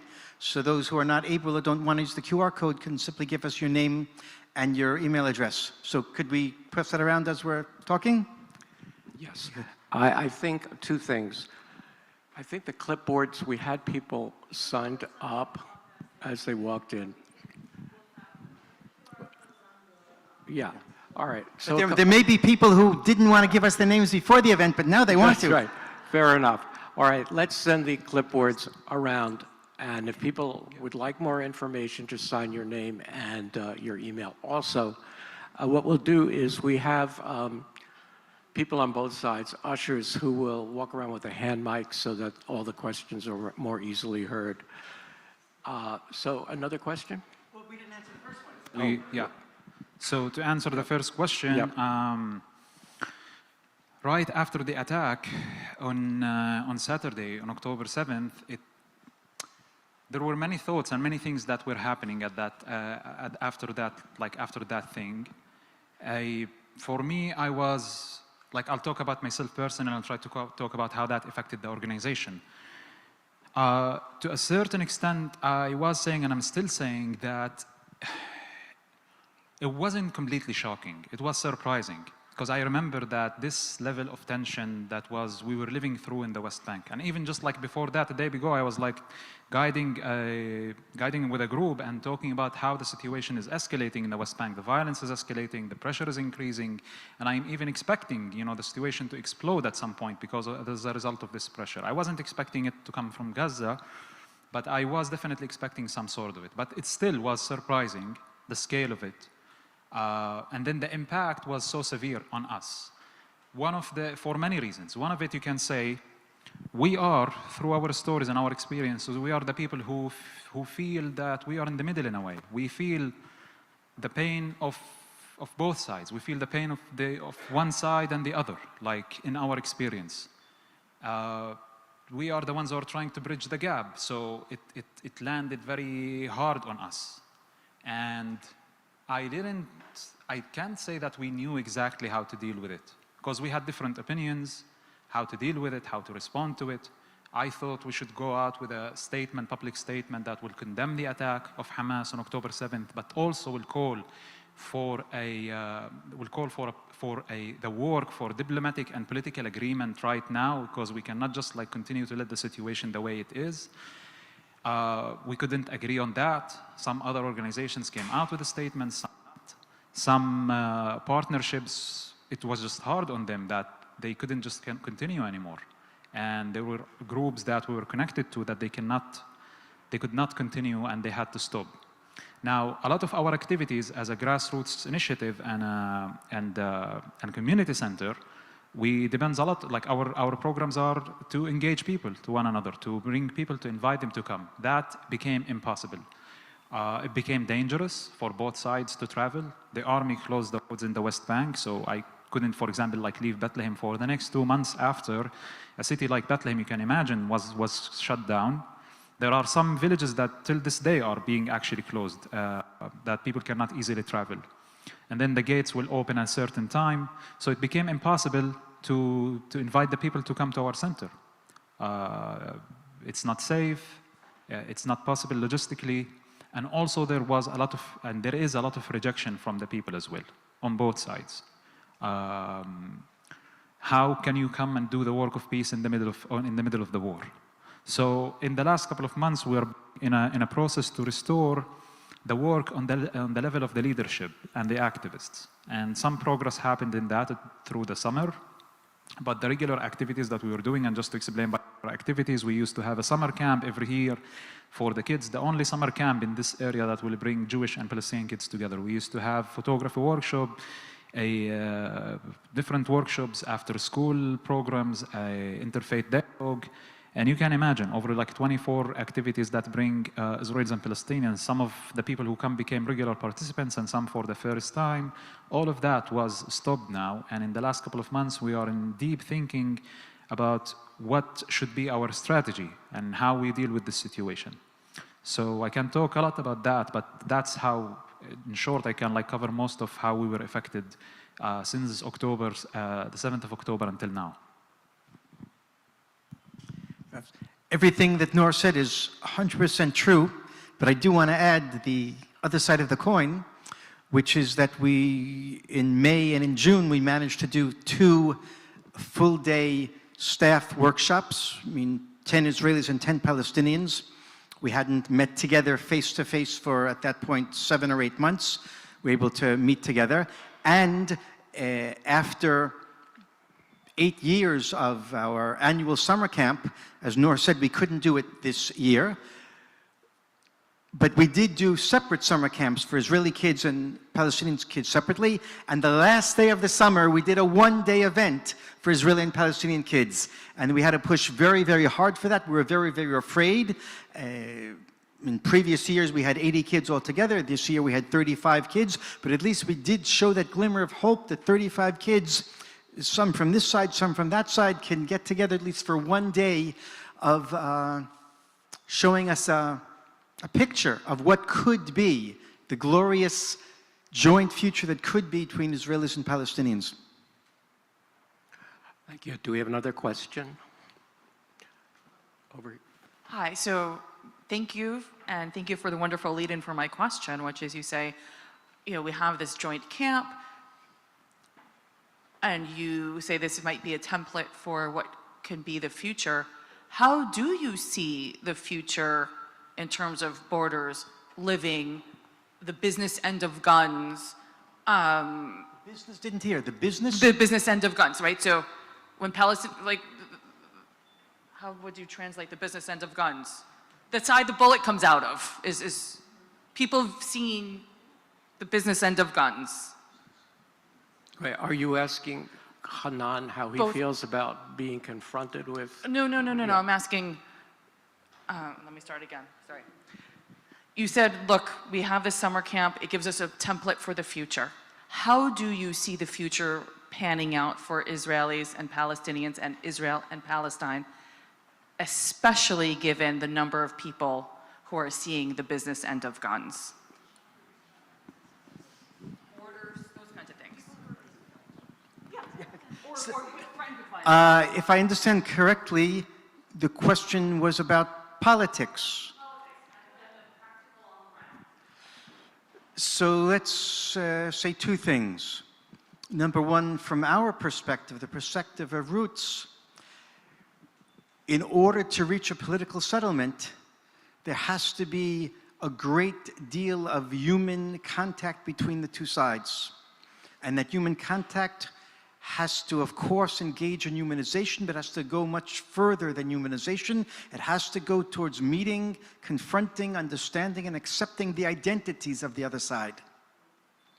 There has to be a willingness of both sides to admit the other side exists. The other side belongs in this land just like I belong in that land. As far as a political solution, Roots does not engage in putting on the table a political plan, but we do engage in putting on the table a political vision. That means the outlines, the principles of a future political solution. What we say is the following: Roots envisions a new social and political reality that recognizes both sides' historical connection to the whole land from the river to the sea, and grants both sides equality, freedom, human rights, and security in that land. What would that look like? Obviously, people talk about the possibility of a 2-state solution and the possibility of a 1-state solution. Roots doesn't take a position which of those 2 options we prefer. We would accept anything that puts into practice the principles we just put on the table.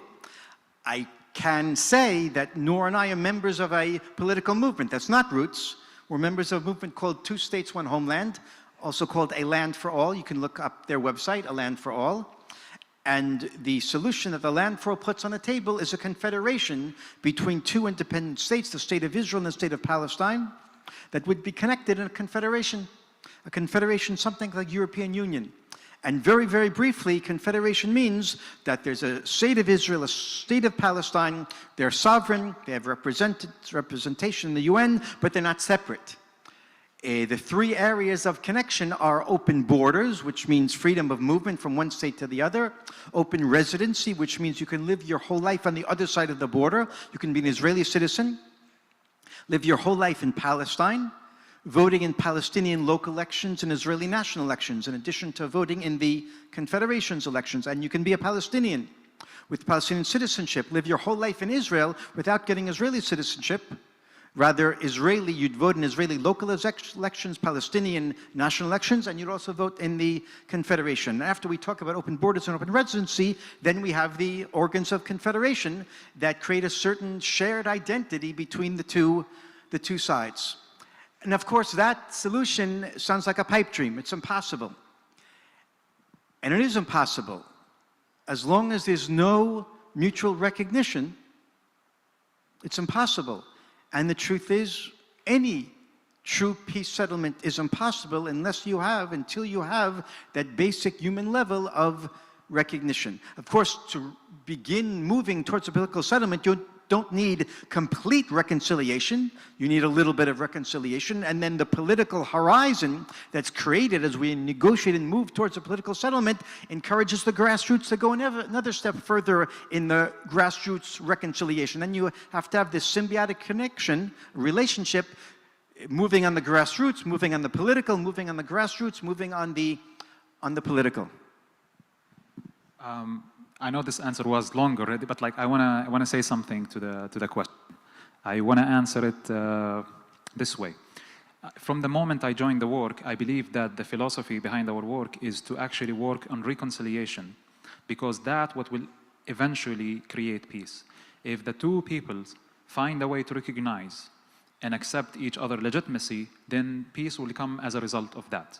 And no political agreement will hold and stand if the people on the ground do not believe that the other side is legitimate as I am and have the same connection to the land as I am. So that's how I felt before this situation, before the war. And I still feel that this is a right philosophy, but just like to echo what Rabbi Hanan said in the end, I don't think that anymore you can, which is it's good in your question, the way you put it, how can you work on reconciliation when people's life is at risk, when the danger is so close? That's why there is so much rejection right now from the people to come to the work, but I don't think this is the right behavior at the same time. It's the natural, it's the normal behavior, but it's not the one that's going to lead us to move out of the stuckness and to actually start to create solutions. So what I think right now is that, yes, we still need the work of reconciliation, but at the same time, we need an intervention on the level of diplomatic and political levels. The thing is, and this is not a news to you all, there is a lot of intervention in our area, in our conflict, in our region. It's mostly a negative intervention, whether that comes from, and that's in my opinion, whether that comes from the US government or from Iran or from other regional players, there is all the time intervention, but intervention in a way that ignites more and increases the conflict. And unfortunately, there is not that kind of intervention that I want to see that empowers people like us on the ground and people who are trying to make peace and people are trying to make solutions. And that's what needs to be done. And right now, I feel like that needs to be done right now. It's not being done yet.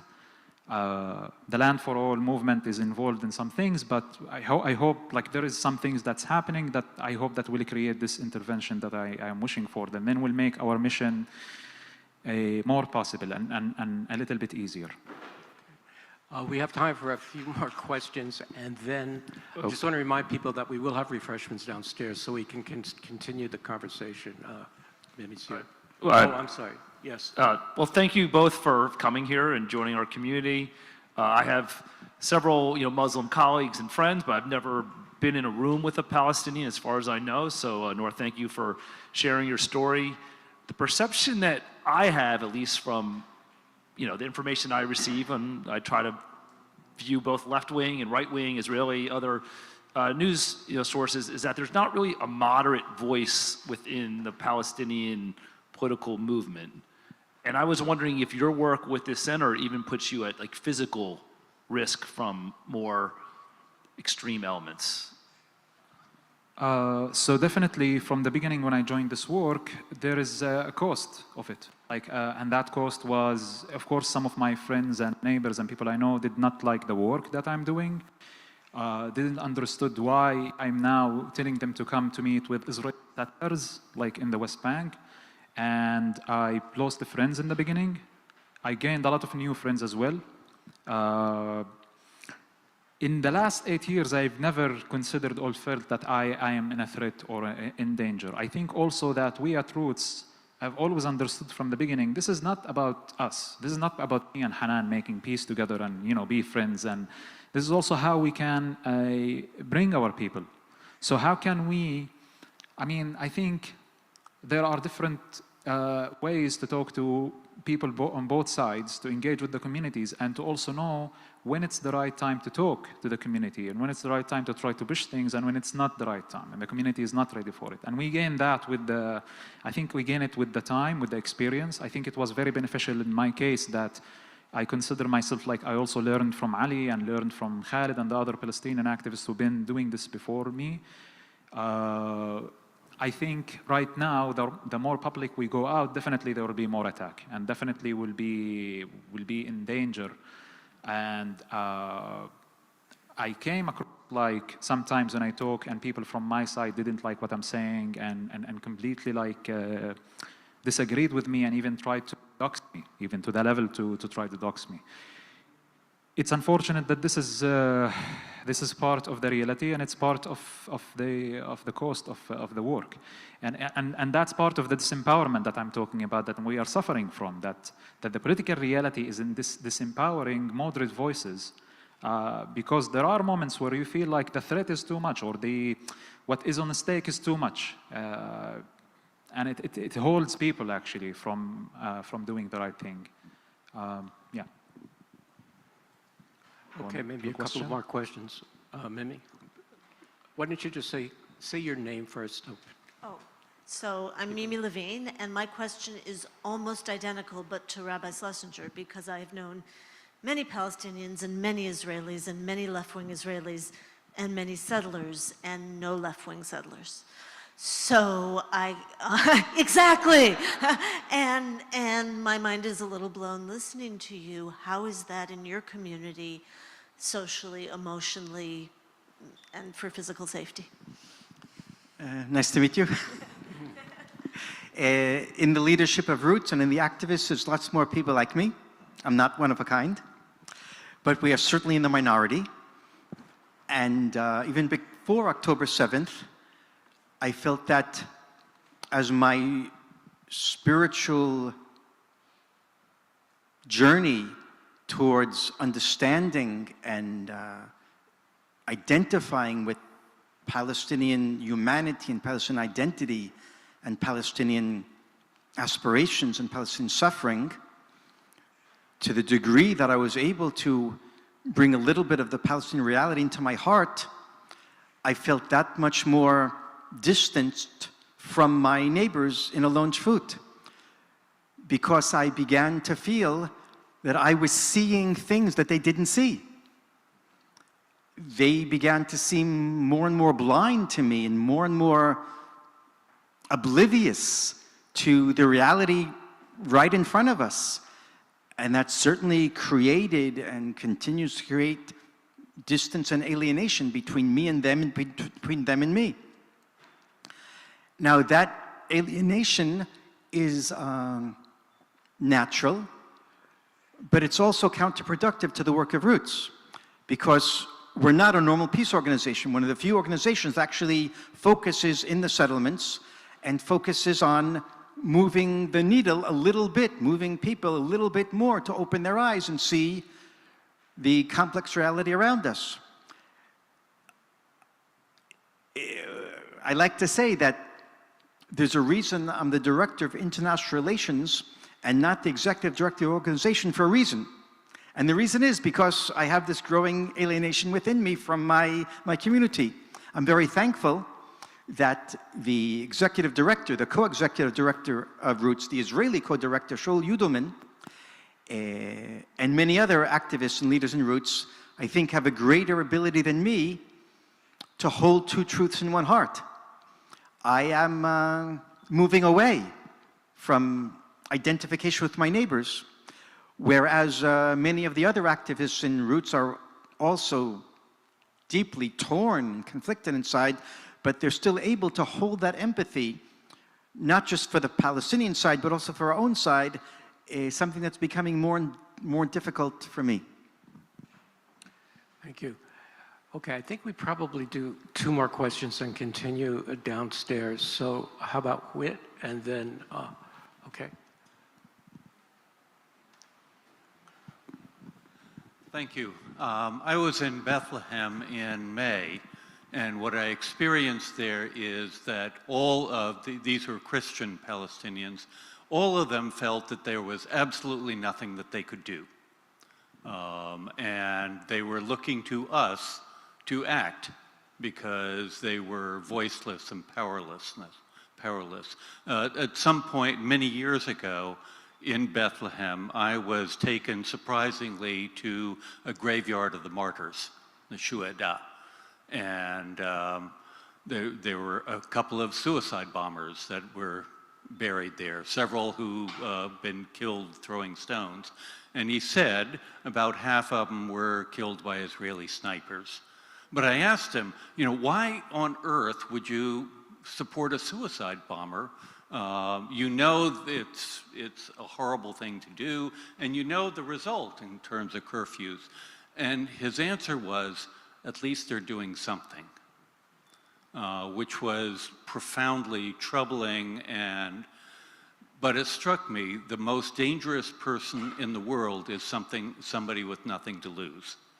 And so my question is really for you, Hanan, is do you see part of your role as empowerment? As empowering Palestinians? Yeah.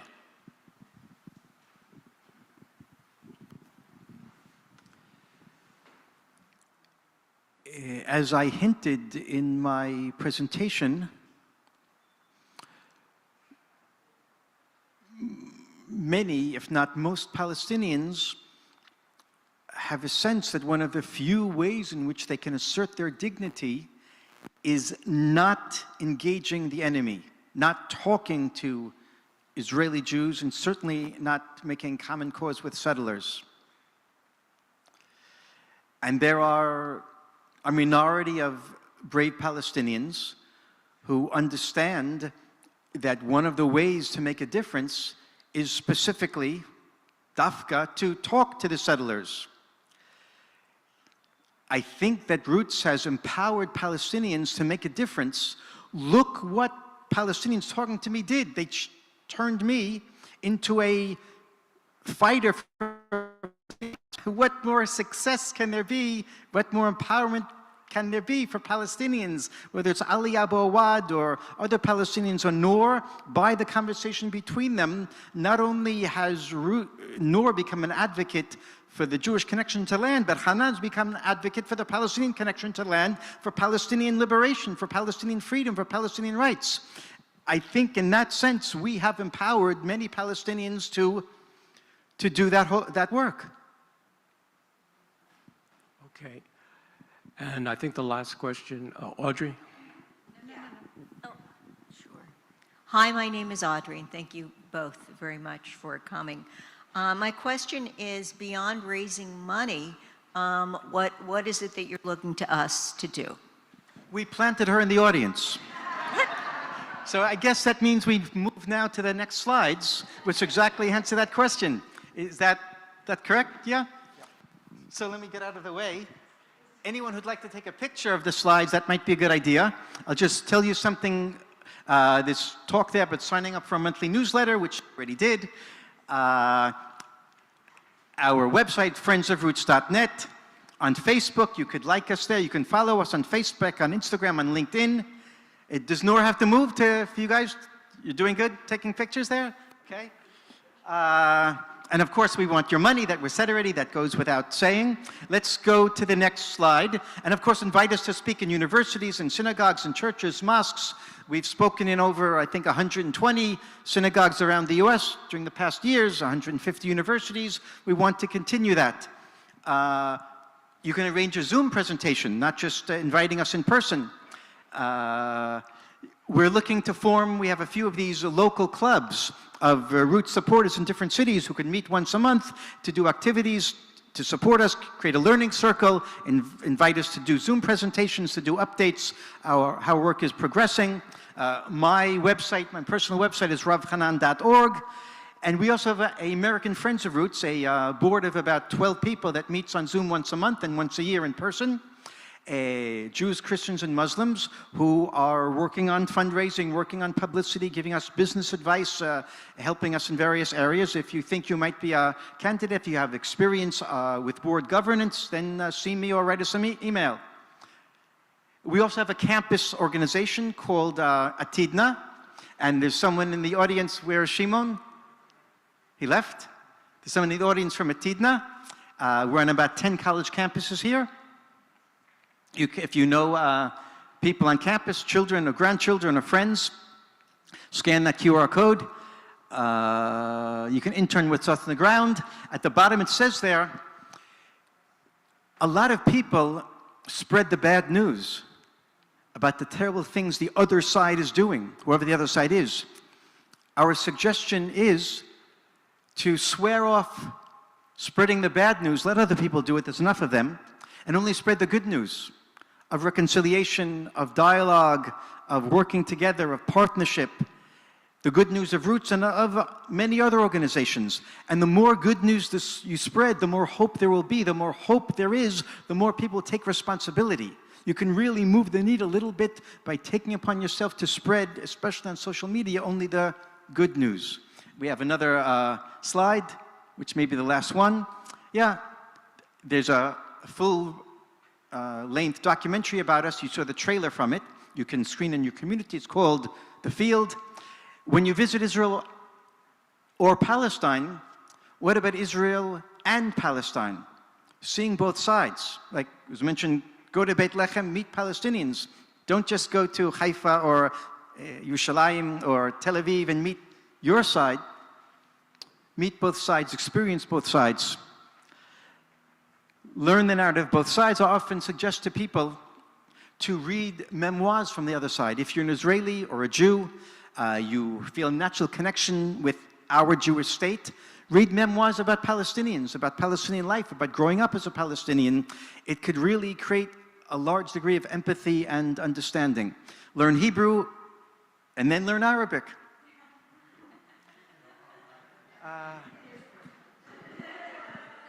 And I want to add something on this because it feels like very crucial, especially right now with the situation about your question. I think one thing you can do, if you really care about Israel, or if you care about Palestine, or if you care about both sides, that's better, is to make sure that you actually have connection with people like us on the ground. You talked about the people in Bethlehem, some of them my colleagues. I understand their frustration. And I went and I experienced the same level of frustration, and there are moments that I say that there is nothing I can do. But I think that to keep the connection with us on the ground will be a way of empowerment. You mentioned moderates. Moderates on both sides now some of us are trying to do something. Look at the protests in Tel Aviv. Some of our moderate Israeli friends who are being protested are being beaten every night when they protest against the war, against this government, Palestinian moderates as well. So I think the connection with the activist on the ground is very crucial right now. If you really care about that land and the people of that land, make connection with us. Better than just to focus on the news. So many times, people around the world want to support one side or the other. Like you hear the pro-Palestine camp or the pro-Israel camp are supporting the governments. They are supporting the leaders who are taking us in this situation. So that's why you need to stop this behavior of supporting governments that says that it represents the people and begin to support the people on the ground more and more. And this is very crucial right now. So this is something that you can do. We'll close to echo what Noor was saying. If you came here today as a supporter of Israel, we hope you leave as a supporter of Israel. And if you came here today as a supporter of Palestine, we hope you leave as a supporter of Palestine. But what we ask is not to leave as a supporter of one side at the expense of the other side. We ask you to support both sides. If Israel does not get what it needs, wants, and deserves, the Palestinians won't. And if the Palestinians don't get what they need, want, and deserve, Israel won't. So the message is pro-Palestine and at the same time pro-Israel. That's our formula for working towards a better future for both sides.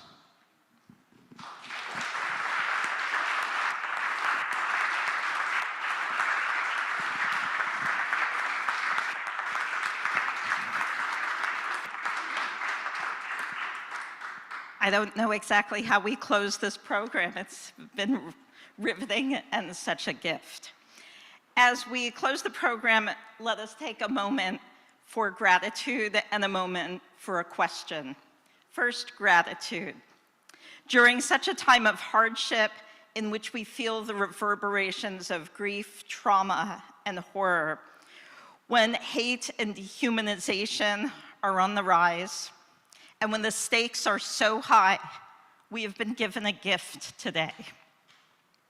I'm filled with so much gratitude for both of you, for being our teachers and our inspiration today.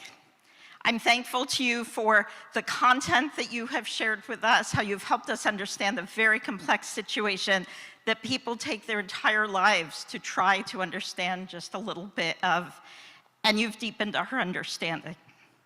Perhaps even more so, I'm filled with such gratitude to the two of you, Noor, Rabbi Hanan, for modeling to us what engagement looks like. I'm reminded of the ancient story of Hillel in the Mishnah, who taught, if I am only for myself, what am I? If I am only for myself, what am I? If I am only for myself, who am I? I think I'm mixing up you've all heard this teaching, and if not now, when? You've shown us how storytelling and story listening is a way to be for the other and for the self. It's easy to preach this teaching, so much harder to live it. You've shared with us how hard this process is, both physically, emotionally, spiritually, religiously, how one's body can feel the difficulty and the challenge, how one's beliefs can be challenged, and how one can be left in a time of great uncertainty. And you've shown us, though, that that hard work pays off because people are transformed and, God willing, society is transformed. So thank you so much. Thank you to the leadership of USH for envisioning and holding this dialogue, and to Temple Bethel of Jersey City for its support. I want to give a thank you to some clergy who are here with us today, Reverend Jean Squio and Father Jean Squio and Reverend Whitney Botman. Thank you to the many volunteers who made today happen, and also to the Mason family for their hospitality. Thank you especially to every single person who showed up here, who risked being challenged and hopefully has come away enhanced and inspired. So now to the question, as we prepare to cross the threshold, where do we go? How do we proceed? I want to just emphasize everything the two of you said about staying involved. This is a website and this is an organization I have followed and been inspired by, learned so much by, and especially this past year. So whether it's making a donation to continue the good work, or if it's to find language when you feel like you have no words, or inspiration, or continued engagement and dialogue, I encourage you to continue to stay in touch with Roots. I also hope that we'll leave here today inspired, encouraged, and strengthened as we think of the other realms of dialogue and engagement and community relations. Our discourse here in the United States, in New Jersey, in Hudson County, is difficult as well. And so may we take the teachings and the role models we have had today, perhaps to start with our own stories, to foster greater understanding, greater peace, and greater community cohesion. But in the short term, everyone's invited downstairs for some refreshments and continued conversation. Thank you.